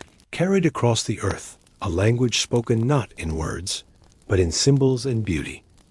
As art traveled with humans across continents, carried in beads, painted on walls, sung in tones of bone flutes, it also began to take shape in ways that revealed humanity's deep attachment to place. For wherever people settled or lingered, they left reminders embedded into the land itself, so that even after they moved on, the earth still bore traces of their belonging. Petroglyphs carved into cliff faces, spirals etched deep into boulders, long lines scoring across stone. These markings stretch across every inhabited region, some so weathered they seem natural formations, until studied closely, yet each bears the unmistakable touch of patient human hands. These carvings are some of the earliest attempts to shape landscape into canvas, making the very earth itself a keeper of story. Many of these images still depict animals: deer with slender legs, cattle with curving horns, great fish lining canyon walls, but others are more abstract spirals, winding inward as though to represent the turning of time-concentric circles, radiating outward like echoes of voices, straight pathways etched across. Stone as though marking journeys or migrations, each mark deliberate, each chosen form echoing mystery. Unlike the sealed darkness of caves, these petroglyphs face the open sky. They are art meant not for secrecy, but for endurance, their placement along paths, riverbanks, and mountain slopes suggests they were both public and communal signs to be seen by many eyes, reminders given to all who traveled the landscape itself, transformed into message and memory. In this, we see art moving outward, expanding from intimate chambers of stone into the vast cathedral of earth. Symbols no longer protected in hidden caves, but given to wind and weather, an openness that tells us of confidence, of permanence, of the need to declare presence, not only to self, but to the vast world. Perhaps these carvings were also waymarks, guiding hunters and travelers across difficult terrain. Perhaps they were territorial, claiming places or water. Perhaps they were rituals etched into stone, so that the earth itself could be called to witness. The exact meaning is uncertain, yet the consistency is undeniable. Humans needed to mark not only identity, but geography, inscribing story into the very bones of the land. What is certain is that with each spiral and line, with each figure carved under the sky, humans deepened their relationship with place. These markings bind community to terrain, making cliffs and rocks into storehouses of belonging. Even now, when one stands before such engravings, their presence is undeniable. The stones themselves feel changed, touched by human vision, and perhaps this was part of their hidden purpose, to change the landscape into something more than resource, to give it meaning. To make valleys sacred plains, memorable ridges recognizable art and geography, woven so tightly that they could not be separated. When early bands carried their traditions toward distant rivers and mountains, they knew they could die, that storms might erase their paths, that hunger might scatter them. But the marks pressed into stone whispered across the risk, declaring that they had been there, that their presence had mattered, that the earth itself now recalled them. As humans etched spirals and figures into open rock shaping landscapes into memory, their art began to record not only animals' journeys or identity, but patterns that reveal an awakening perception of the cosmos, the sky itself becoming a canvas for thought. Across several early sites, markings strongly resemble star constellations, clusters of dots that align with well-known shapes in the heavens, arrangements that scholars believe mirrored the Pleiades, Orion, or other striking patterns visible in the dark sky so familiar to prehistoric people. For unlike our crowded modern world, their nights were filled with stars brilliant and endless, each one a silent companion across the long seasons of survival. To look upon the heavens without distraction, to see the same shapes turning across centuries, must have pressed deeply into their minds. To carve those shapes into stone was to acknowledge not only the land but the sky, to reach toward the larger rhythm beyond Earth, to anchor shifting stars into something permanent. One striking petroglyph depicts what some believe to be a comet or falling star, perhaps recording a celestial event witnessed by a community, perhaps even feared, perhaps revered. Whatever the exact meaning, such imagery reveals that early humans watched the heavens not passively, but attentively, and sought to give record of what they saw. This is extraordinary when we pause to consider it. Tens of thousands of years ago, people were not only painting the world they walked upon, but also attempting to understand and capture the world that gleamed above them. Arc rising from necessity into wonder, showing how imagination was no longer bound by Earth alone. A link between sky and survival may have been closer than we imagine, for constellations could serve as markers of seasonal change, guiding migrations, telling when animals would move or plants would ripen. Art carved from these observations was not only story, but knowledge preserved, transforming stars from distant mysteries into visible guides for life itself. Ritual, too, may have been bound with sky, as images of sun-like circles, crescents, and spirals echo rhythms of day and night, waxing and waning, the endless returning of light and darkness. To carve these forms was perhaps to evoke the endless cycle, to ensure its continuation, to give gratitude, to plead for balance. When we gaze upon these marks today, weathered yet still whispering, we can feel both awe and kinship. Awe at the perseverance of thought across such vast time, kinship because the stars they marked were the same we see today, the same Orion striding across winter sky, the same Pleiades clustered like bright seeds, the same sun rising and setting as it has always done.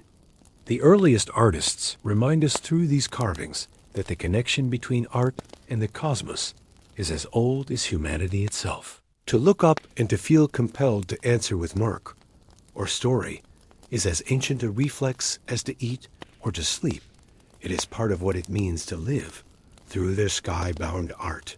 We see humanity lifting its gaze, refusing to limit imagination to walls or bones, but daring to hold the very heavens in their hands through symbol and carving.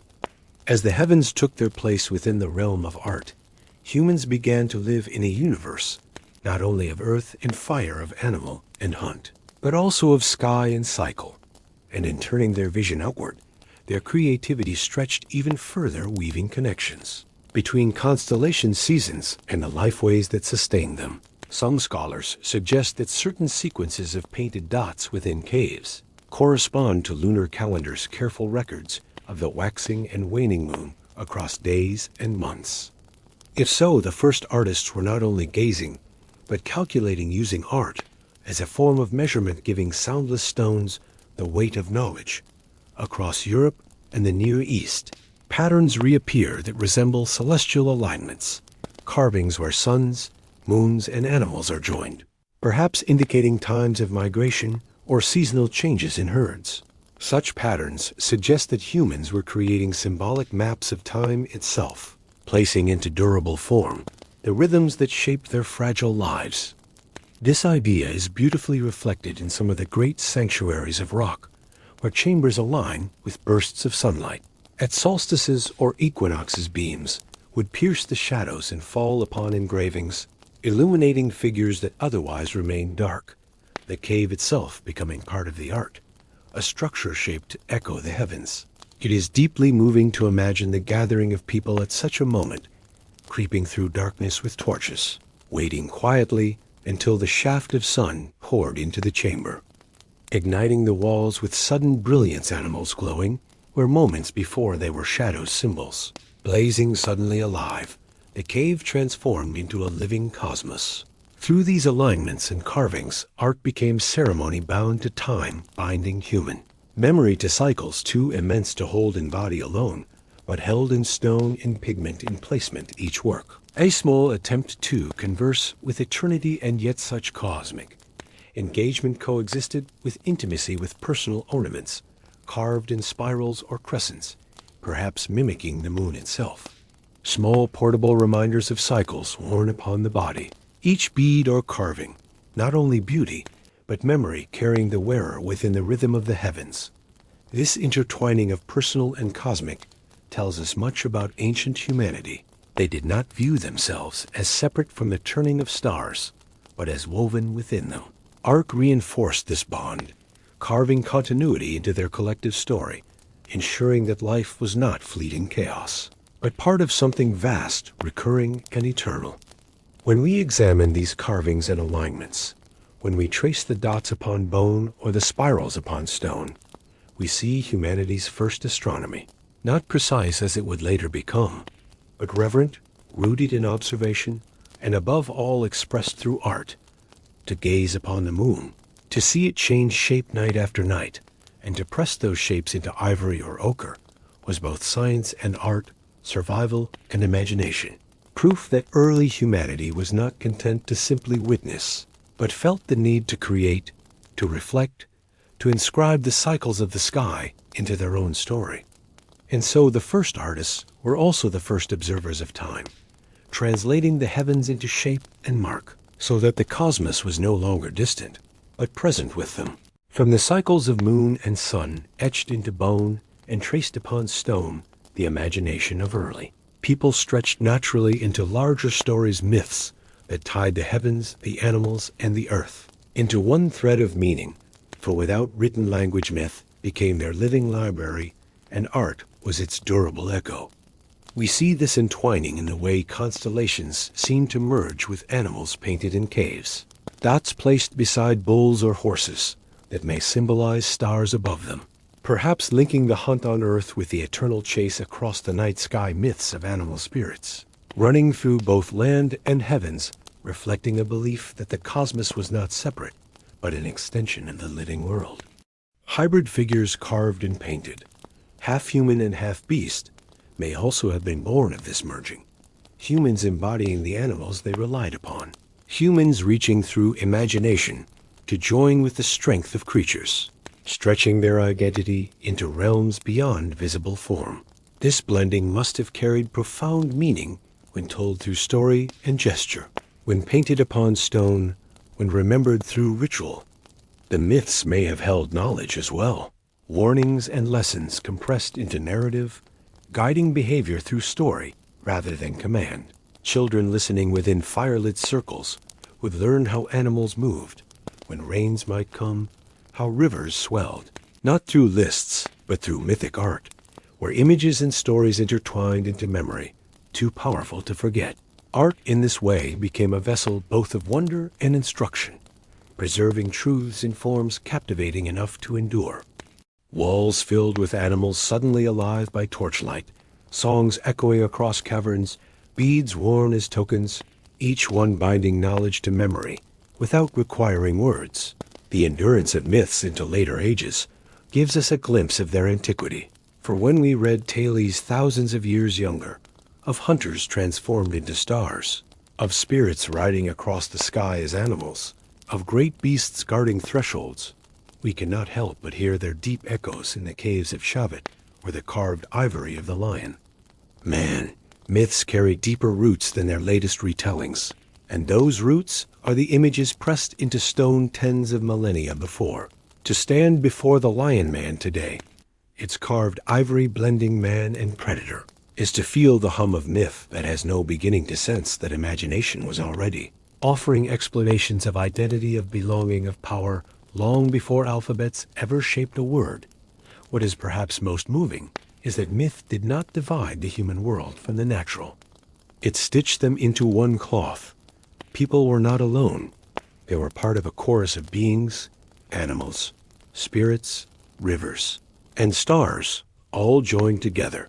Their individuality real, but their interdependence stronger still. The art of myth reminds us that early humans did not invent gods and heroes from nothing. They carved them from what they saw and what they dreamed. They merged eagle and man, lion and hunter deer, and dancer sky and earth pulling, together a grand fabric of meaning, which gave them courage, continuity, and reverence for forces greater than themselves. The myths etched in pigment and carved in bone remind us that art was the first bridge between the invisible and the visible.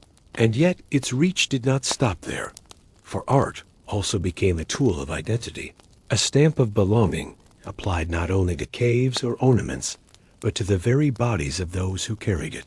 Across Paleolithic sites, evidence emerges of pigments ground and stored in shells, collected into lumps, carried across distances, suggesting that ochre was not casual material, but resource of great importance.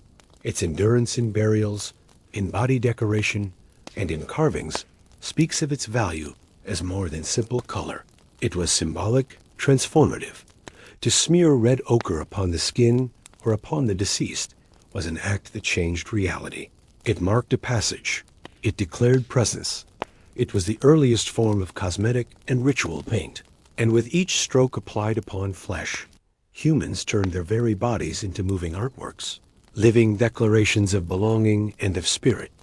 Necklaces of shells, carefully pierced and strung, were worn across chests, their repetition forming rhythm as wearers walked or danced. Bone pendants carved into repeating notches hung from cords, each click against the body perhaps carrying sound as well as form. These ornaments built identity, not in isolation, but as shared design. Group members recognizing one another through the beauty they carried. Evidence also points to deliberate hairstyles, braiding and shaping hair with care, adornment not only of stone and pigment, but of the body itself, reminding us that humans always sought to shape themselves visually, declaring identity through design as much as through action.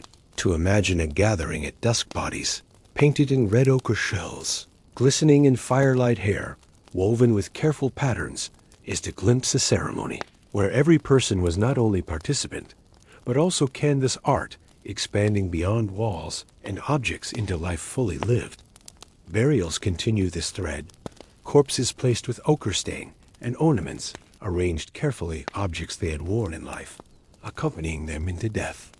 Identity carried forward into the unknown, affirming that existence mattered, that memory endured the art of the self, persisting beyond breath. These practices reveal the human need not only to create but to transform, to shape both environment and body into something more than function, to carry meaning visibly, so that each person bore within and upon them the stamp of belonging to a story larger than the self. And this story was not isolated for across continents. We find similar traces: ochre upon bones in Africa, beads threaded in Europe, pendants buried in graves far to the east. As if humanity carried not only tools of survival, but traditions of self-transformation wherever they roamed, repeating the same act of marking, decorating, and remembering again and again. Across the breadth of the ancient world, it tells us that art is not only object, nor only symbol, but experience. It is life seen as worth decorating, as worth declaring, even when fragile, short, and perilous. The impulse to carry beauty upon the self is as old as humanity itself. Each bead and pigment stroke a small act of resistance against silence, against forgetting, against the fading of memory. As the body became canvas and memory was pressed into ornaments and pigment, humans began to carry their art, not only upon themselves, but into the spaces where they lived and gathered, shaping entire environments with creative touch. For shelters and hearths, too, became sites of meaning. Charcoal markings upon stone slabs near resting places, carefully placed pigments upon hearth surrounds, etched decorations upon stone tools left in camps. These reveal a desire to transform the spaces of daily life into something more than function, to surround survival with presence, to make the act of living itself part of the story. In some regions, stones were arranged in circles, not for walls, but for gathering their open centers, perhaps serving as spaces of ritual or storytelling. Art here was not only hidden within caves, but allowed to shape dwellings and communities under the open sky, bringing the sacred into the heart of ordinary rhythm. Portable items testify to the same longing: carved plaquettes, small pieces of stone engraved with animals, signs, or abstract shapes were carried and left behind across sites. The presence of these pieces reveals how imagination traveled, not simply fixed in secret caverns, but moving with people across their daily routes, embedding art into nomadic life. Each plaquette, a fragment of memory, a verse in a larger song of existence. The plaquettes often show the familiar motifs of reindeer, bison, mammoths, sometimes combined with geometric marks, painted or incised quickly, yet carefully. They may have been used during storytelling, held in hand like images to illustrate words spoken by firelight, perhaps laid out side by side to weave patterns remembered and retold across evenings. This blending of object and story shows us that art was never static. It was alive in use, shifting meaning, depending on moment and gathering, serving sometimes as token, sometimes as record, sometimes as sacred sign. Its endurance lay not only in its material form, but in the memory it carried and renewed each time it was seen or touched. To imagine a group around a fire while an elder passed a carved plaquette etching of a bison, shining faintly in firelight, each listener touching it before the tale continued, is to glimpse art as shared tactile memory, not only vision for the eye, but texture for the hand, an experience as physical as it was symbolic. These small objects remind us that humans valued not only the monumental, but also the portable, not only the enduring murals, but also the intimate carvings, both bound by the same need to hold imagination outside the body, to pass it forward, to let the world itself become archive. And so, whether on cavern walls stretching vast, or tiny plaques slipped into pouches, the impulse remained constant: to create, to remember, to carry forward what could not be spoken fully in words alone. Art became the thread tying campsites together across landscapes, carrying meaning that no distance could erase. The tiny plaquettes carried across landscapes remind us that early humans lived in motion, following herds, rivers, and seasons, yet carrying with them not only tools of survival, but tools of imagination. And in this way, art was not bound to one place, but moved as they moved, a silent companion across endless journeys. Some of these engraved stones bear scratches so faint they might seem accidental, until seen alongside others where the same pattern repeats. Lines that look like maps, perhaps guiding paths to water, perhaps recalling routes through valleys. Art serving not only as memory, but as orientation, carving the land into symbol, giving shape to journeys in ways that could be shared across generations. In this sense, art served as one of humanity's earliest maps, not precise like modern charts, but symbolic, intuitive, carried within both mind and hand, guiding steps through repetition, showing how even in nomadic life, permanence was sought, permanence of memory, permanence of knowledge, the earth scratched into the surface of stone. Yet art was not always practical, for among the plaquettes, tools, and ornaments also appear images of animals, not present locally, as though created not from direct sight, but from memory or imagination, carried like echoes from places people had traveled before, perhaps even from stories passed down. Proof again that art was more than observation. It was remembrance, it was longing, it was the persistence of worlds beyond the immediate horizon. These small portable pieces bound groups together, for when they were carried across distance, they made each new camp feel linked to the last, each valley connected not by sight, but by memory held within artifact. Thus art became continuity across mobility, rooting humans even when they were moving. At the same time, the presence of ornaments made from distant shells or stones shows that humans exchanged more than goods. They exchanged meaning, for beads from coastlines found inland, ochre traded across valleys, or figurines carried for hundreds of miles, tell us that art was among the first commodities, traded not because of necessity, but because of significance, tokens that spoke silently across groups, binding strangers into shared recognition. The exchange of art objects also reveals one more truth. Art was humanity's first diplomacy, a language recognizable without words. A shell bead gifted across groups became a symbol of peace, an exchange of ornaments, a reminder of alliance long before treaties or borders. Art spoke for people crafting connection where language may have failed. To consider this as moving, to imagine two groups meeting along a river, uncertain at first, cautious, wary, until ornaments were exchanged, shells given, ochre traded, and in the act, meaning unfolded, not only survival ensured, but trust gained. Trust bound by the beauty that carried across lives. And so, art reveals its many-faceted role again. Not merely beauty, not only ritual, but memory, map, identity, communication, even diplomacy. It was through these small acts of creativity that humanity first carried knowledge, first built bonds, first carved networks that extended across distance more enduringly than paths or footprints. Art was everywhere, in walls and ornaments, in objects pocketed and passed, in the sky above them. It walked with humanity, unshaken by journey, unbroken by silence. As art traveled through ornaments traded and plaquettes carried, it became clear that imagination was one of humanity's first shared currencies, exchanged not for sustenance directly, but for meaning, for belonging, for recognition. And this act of exchange hints at something even more profound, the slow weaving of culture beyond the individual group, the beginning of networks that reached across valleys and rivers. When a shell from the sea appeared far inland, pierced carefully for stringing, it carried more than its delicate curve. It carried the memory of ocean, of waves rolling against shores, unseen by those holding it. Such an ornament was not simply decorative. It was a fragment of distant world brought into new lives, binding together landscapes that otherwise remained separate. This presence of distant materials in far places reveals that humans valued not only the beauty of objects, but the stories they held. For to wear a bead from a coast hundreds of miles away was to wear a narrative, a memory of journey, a sign of contact.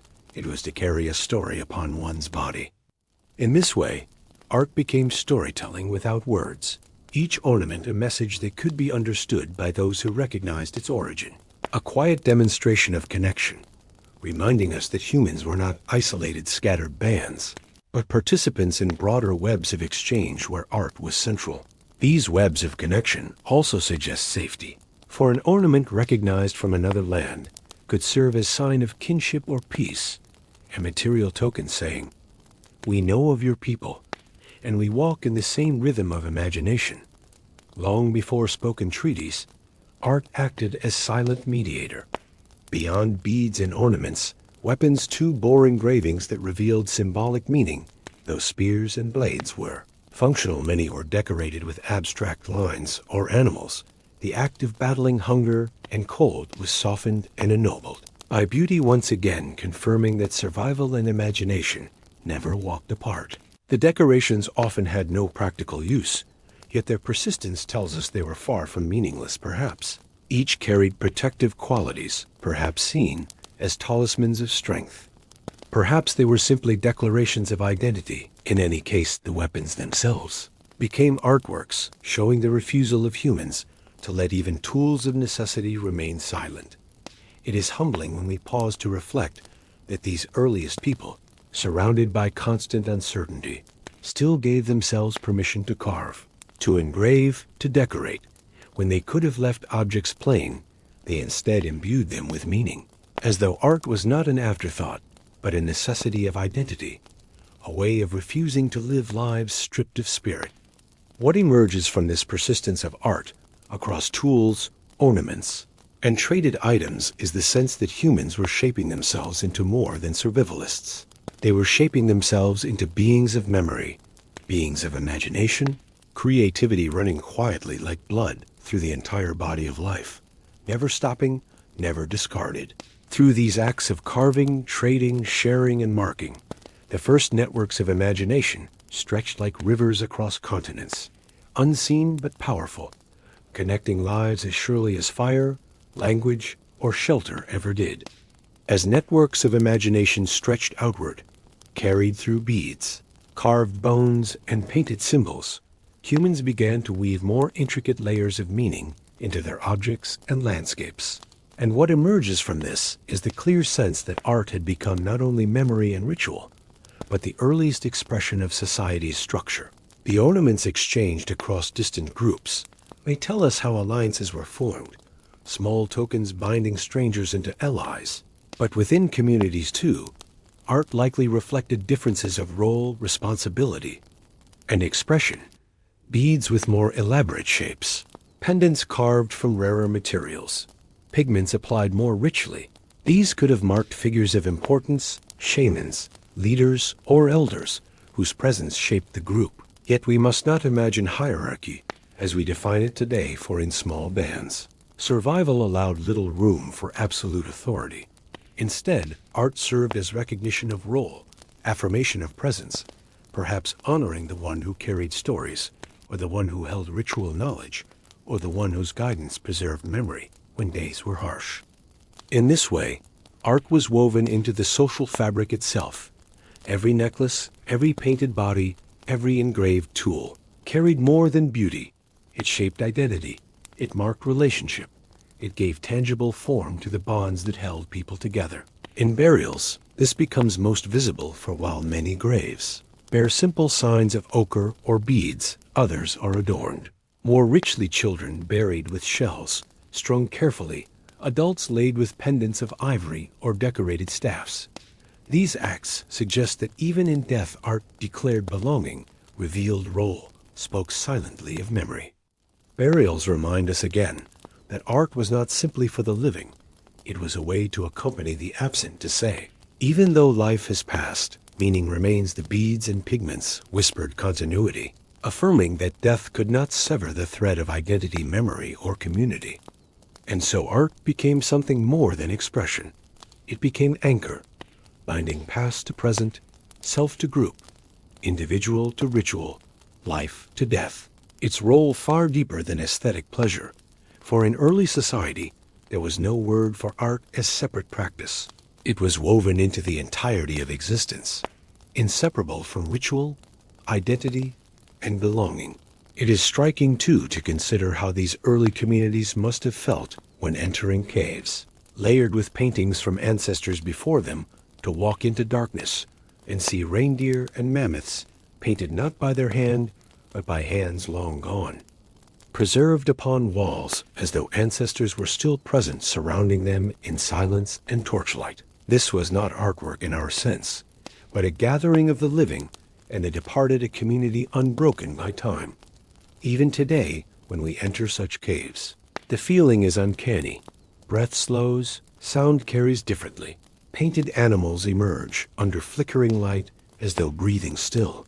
And we sense in our bones that this space was never meant as gallery, but as sanctuary of presence, each wall carrying a community greater than the immediate. Here in these moments, art reveals itself not as hobby or indulgence, but as the very fabric of cultural existence, forming society not through documents or decrees, but through pigment, bone, ochre, and carving.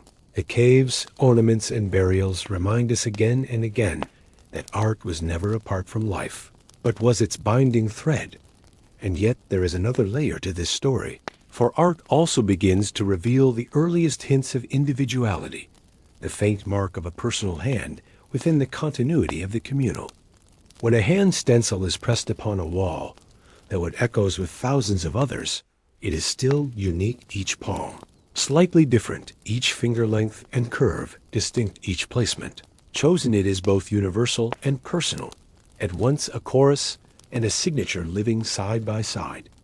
We see hints of this individuality also in ornaments and carvings, for though beads appear in repeating forms, certain strands were more elaborate, some tools engraved more intricately, some figurines carved in ways unlike others.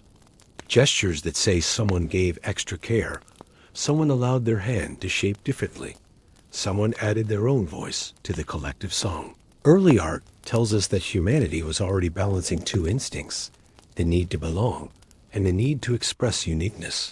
The art of the caves and stones was communal, layered across generations in ways that erased the solitary.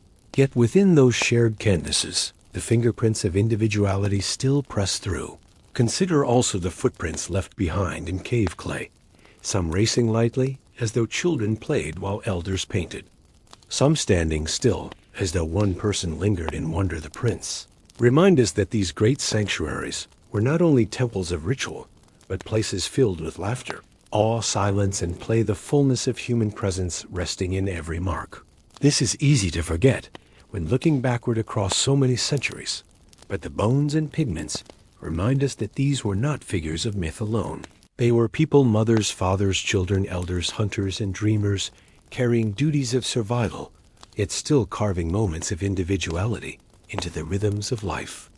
Even animal images sometimes reveal this, some horses drawn with careful shading and detail, others sketched with quick, confident lines. Styles that differ reveal different hands, personalities pressed into pigment, human variation echoing across 4, 5, or 6 distinct artists whose works crossed over one another, each contributing, but each distinct. This balance between community and individuality becomes one of the deep veins carried by art through the millennia, and we may see its origin here, not yet in portraits or names, but in gestures chosen in palms pressed in figures, carved small ways in which an individual voice shone without severing itself from the chorus. It is humbling to stand before these marks and realize that though language was unwritten, though memory is fragmented, the personality of an artist survives in strokes of paint, in the curve of an engraving, a pulse of individuality stronger even than names, whispering across millennia that someone once lived, once touched, once imagined. So art was both the thread of belonging and the mirror of self. It allowed people to say we are together, while also saying, I am here, weaving community and individuality into harmony, a balance that still defines the human spirit today.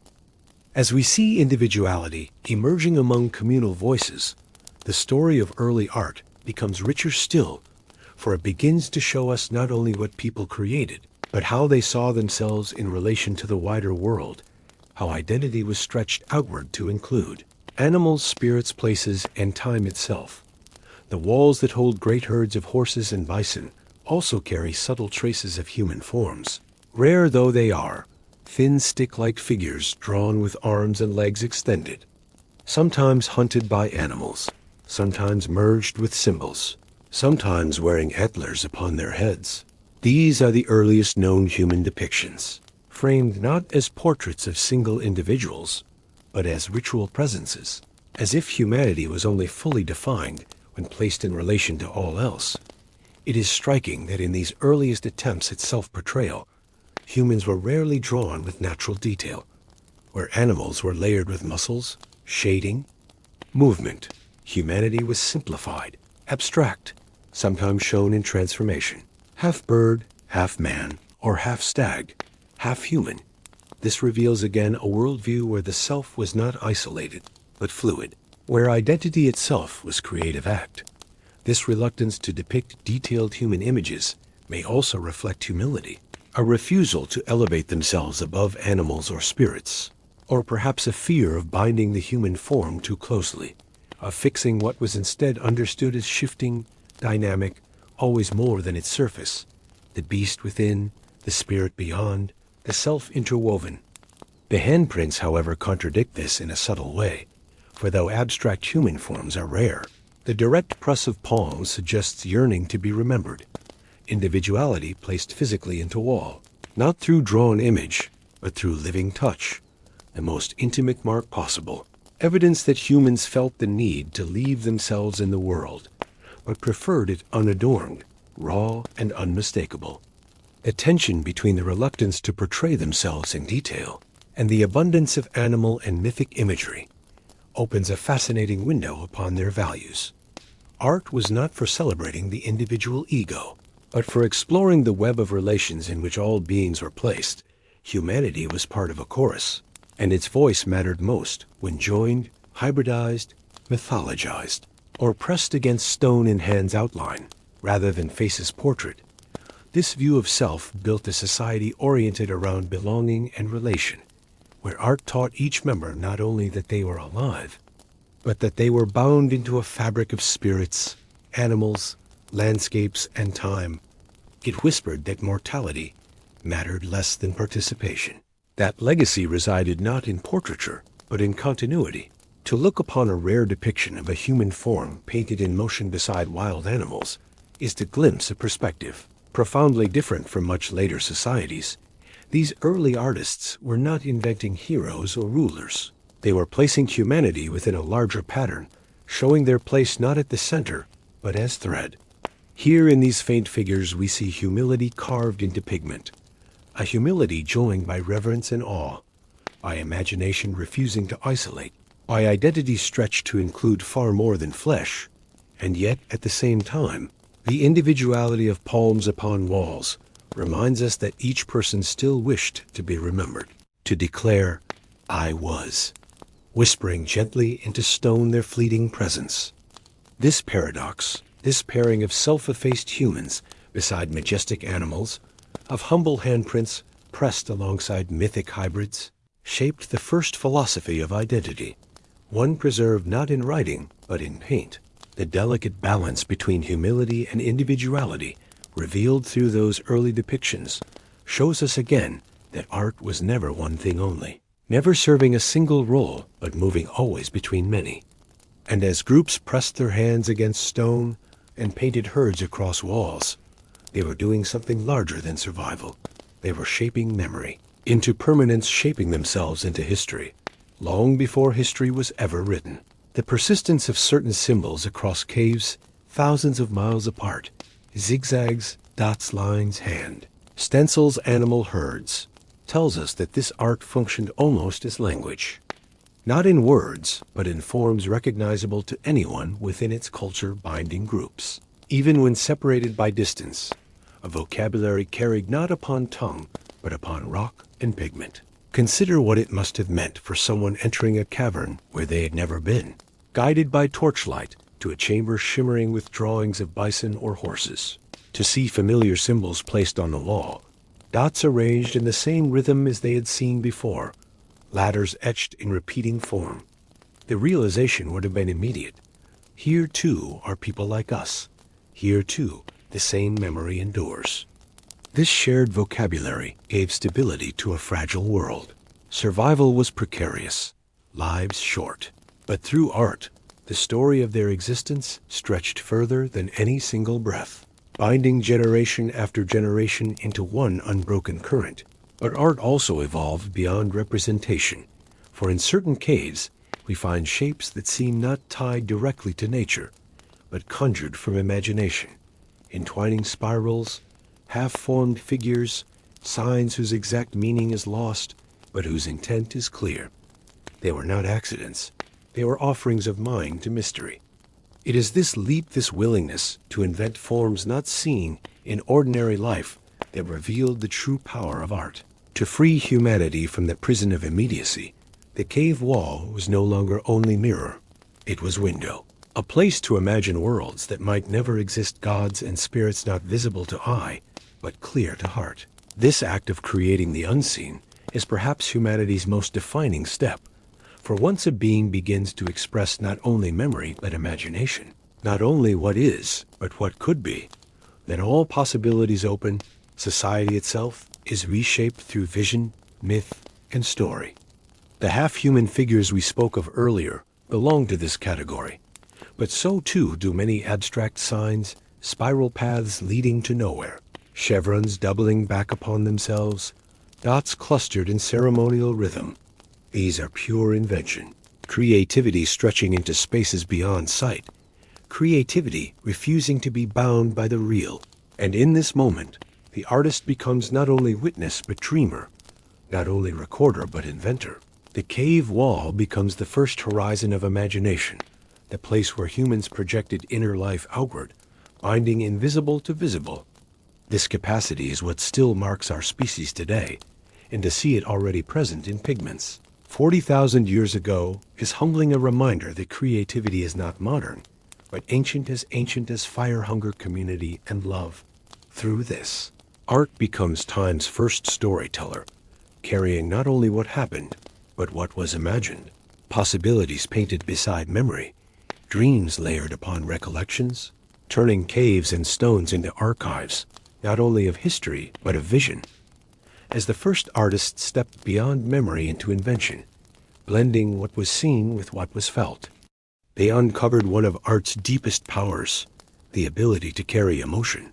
For even without written language, even without spoken words recorded, the images they left behind still stir something within us.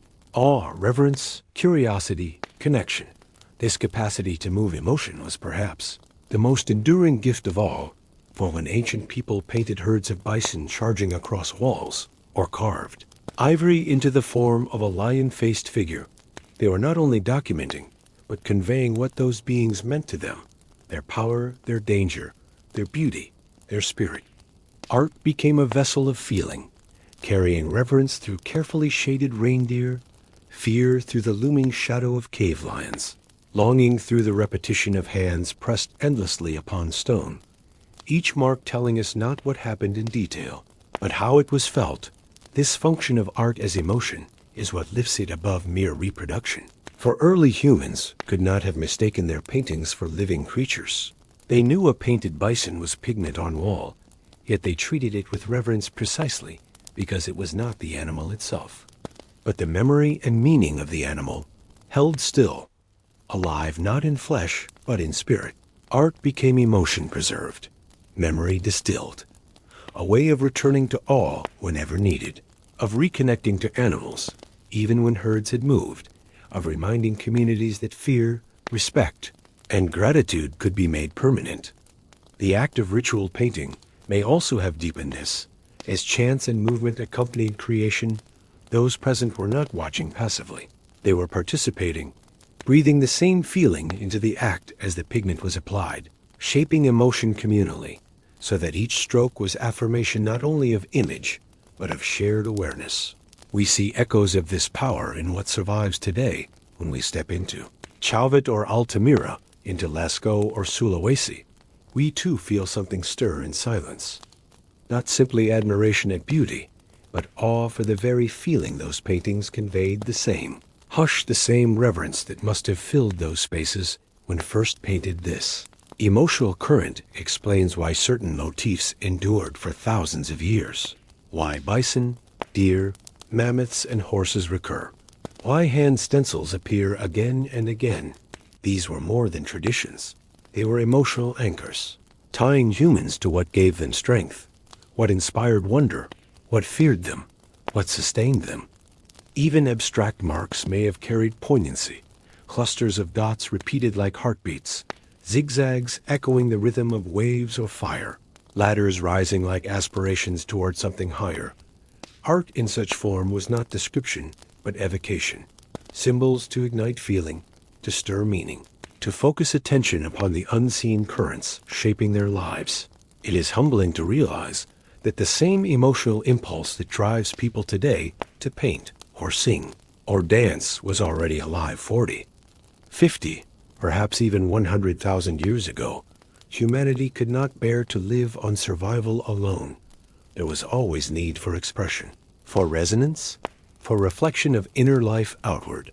Through this, we come to see art as more than symbol or communication. We see it as humanity's first heartbeat outside its own chest, pulsing into the world and persisting still.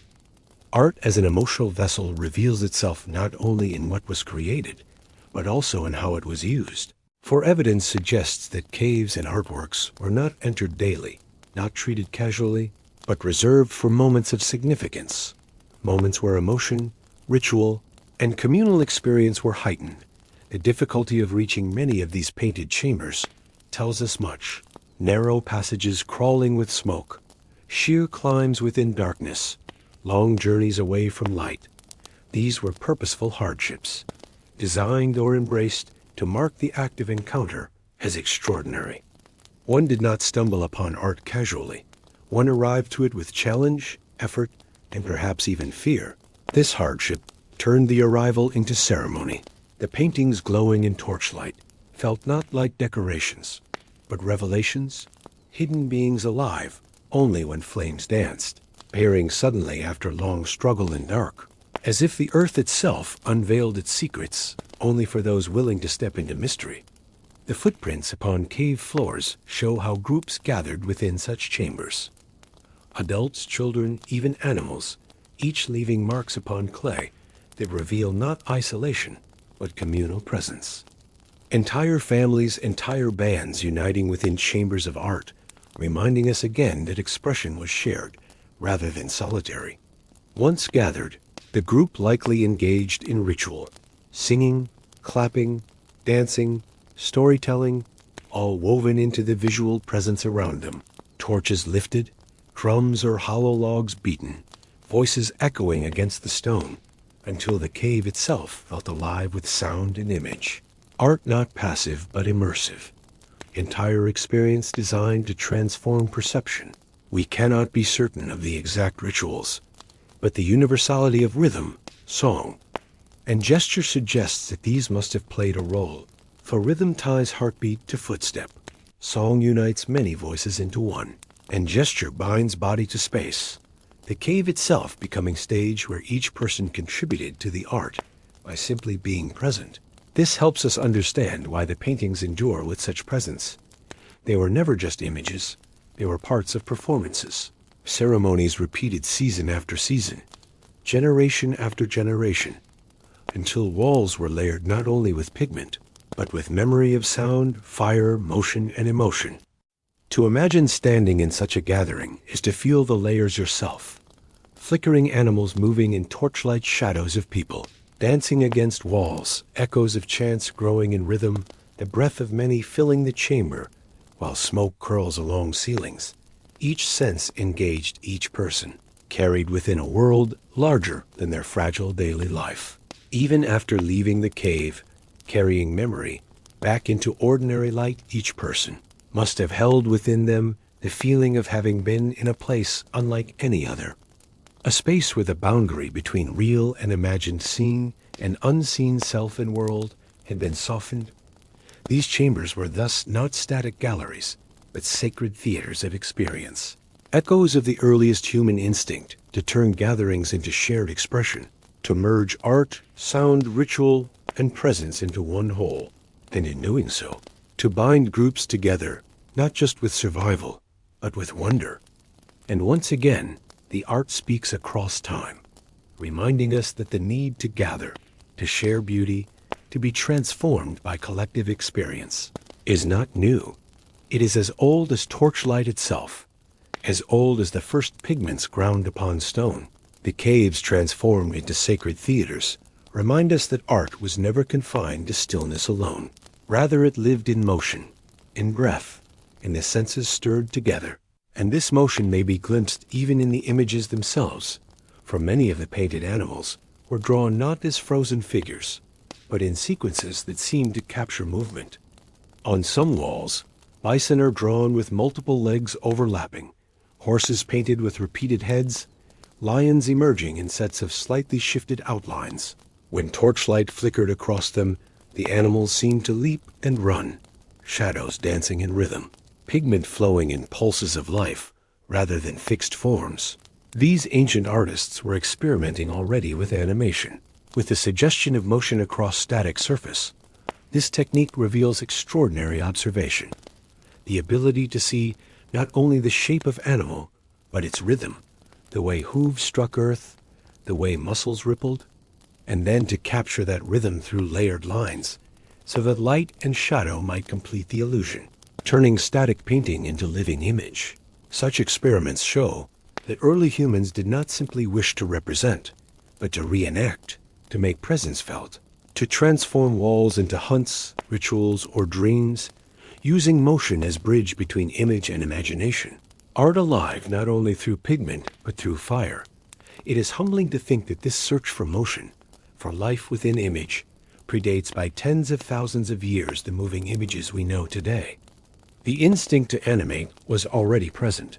Ancient humans already sought to merge perception with illusion, already sought to carry memory into vision that felt alive. The rhythm of motion also appeared in carvings, bone and antler, etched with repeated animals, lines overlapping as though recording sequences, as if to say not only this is the animal, but this is how it moves, this is its stride, this is its rhythm across the plain. Art here was not mere shape, it was time itself captured upon surface. Music too played its part. Flutes carved from bone produced sequences of notes, rhythm bound to sound as much as rhythm bound to image. Together painting and music formed one continuous quest, not only to reflect life, but to express its movement, its flow, its essence beyond singular moment. This desire to capture movement ties deeply into ritual, for when humans danced, they too became moving art, painted bodies, swaying shadows leaping. Upon painted walls, sound echoing in rhythm, each step affirming that existence was not stillness, but flow, not silence, but pulse. In these performances, art ceased to be object alone and became a living act, breathing through bodies gathered, reverberating across stone. It was less artifact than atmosphere, less picture than experience. And when we see the layered bison leaping against walls, or the lions pacing in succession, we remember that humanity has always sought to give motion to memory, to defy stillness, to let imagination run. And in this effort lies the seed of all later moving images, all theater, all story played not only in words, but in acts. The caves were the first cinema, the first stage, not with projectors or curtains, but with fire, pigment, shadow, and imagination alive in every gathered breath. The caves as theaters of motion, alive with flickering torches and painted herds leaping in shadow, bring us to the quiet truth that art was never only image or sound or ritual. It was the pulse of humanity itself, woven into every gesture, every mark, every gathering, from handprints on stone to beads worn upon the chest, from figures carved in ivory to flutes breathing song into silence. Across these millennia, the earliest humans revealed what it truly meant to live as more than survival for. In creating, they declared their refusal to be forgotten, their longing to belong both to one another and to the vastness that surrounded them, their instinct to press memory beyond the fleeting moment into forms that endured across generations. Each painting, each carving, each hand pressed upon wall was not isolated, but part of a greater current, a river of imagination, flowing from one life into the next, binding together communities that may never have known each other, yet spoke in the same language of shape, pigment, and rhythm. This current flowed not only through Homo sapiens, but through Neanderthals, and perhaps other branches of our human family, reminding us that creativity itself is older than our species, that the flame of imagination burned in more than one lineage. The first artist may not have been human as we define ourselves today, and this truth softens the boundary of identity, revealing creativity as a shared inheritance. Vast and ancient art was the first archive, the first classroom, the first ceremony, the first diplomacy, the first theater, the first mirror, the first dream set down into pigment and stone. It carried knowledge, shaped memory, preserved identity, expressed emotion, mapped landscapes, narrated myths, connected heavens to earth, bound life to death. And though so much meaning has been lost, though gestures carved into stone no longer speak their exact words, their presence still moves us, for in gazing upon them we feel the same awe, the same stillness, the same awareness that those long vanished hands must have felt their art has outlasted language, empire, and border, whispering still across silence. The endurance of these works offers one more lesson, that imagination is as essential as breath. For even when pressed against ice and storm, even when prey was scarce and fate uncertain, humanity never abandoned its need to create, to mark, to imagine, to adorn, to dream. This spirit carried forward, reshaping across millennia, until it built the first villages, the first temples, the first monuments. Yet its root lies here, in the humble carvings of ochre in the pressed, palm against stone in the flute, carved from bird bone in pigments glowing faintly on cavern walls. Art, in the end, was the one act that made humanity more than survival, that bound fragile lives into story eternal. The one flame carried unbroken from ancient hands to ours. The long journey through caves and valleys, through pigments, carvings, and songs, rests here in gentle quiet. We have walked beside ancestors who pressed hands into stone, who painted animals that breathed in firelight, who carved figures of ivory, who lifted flutes of bone to their lips, all to remind themselves and us that life was more than hunger, more than fleeting days. Across thousands of generations, art flowed like an invisible thread, binding Neanderthal and Homo sapiens alike, carrying memory through time, carrying spirit across silence, whispering without words that humanity was never only survival, but imagination, longing, presence. Even now, their marks still glow, their hands still reach, their melodies still hum faintly across our memory. And in listening, in remembering, we become part of the same current, another layer pressed into the endless mural of time. If this journey has moved you, let your voice be part of it. Share how you listen, whether in quiet rooms or beneath stars, and consider joining this circle by subscribing, so the story continues on, echoing ever further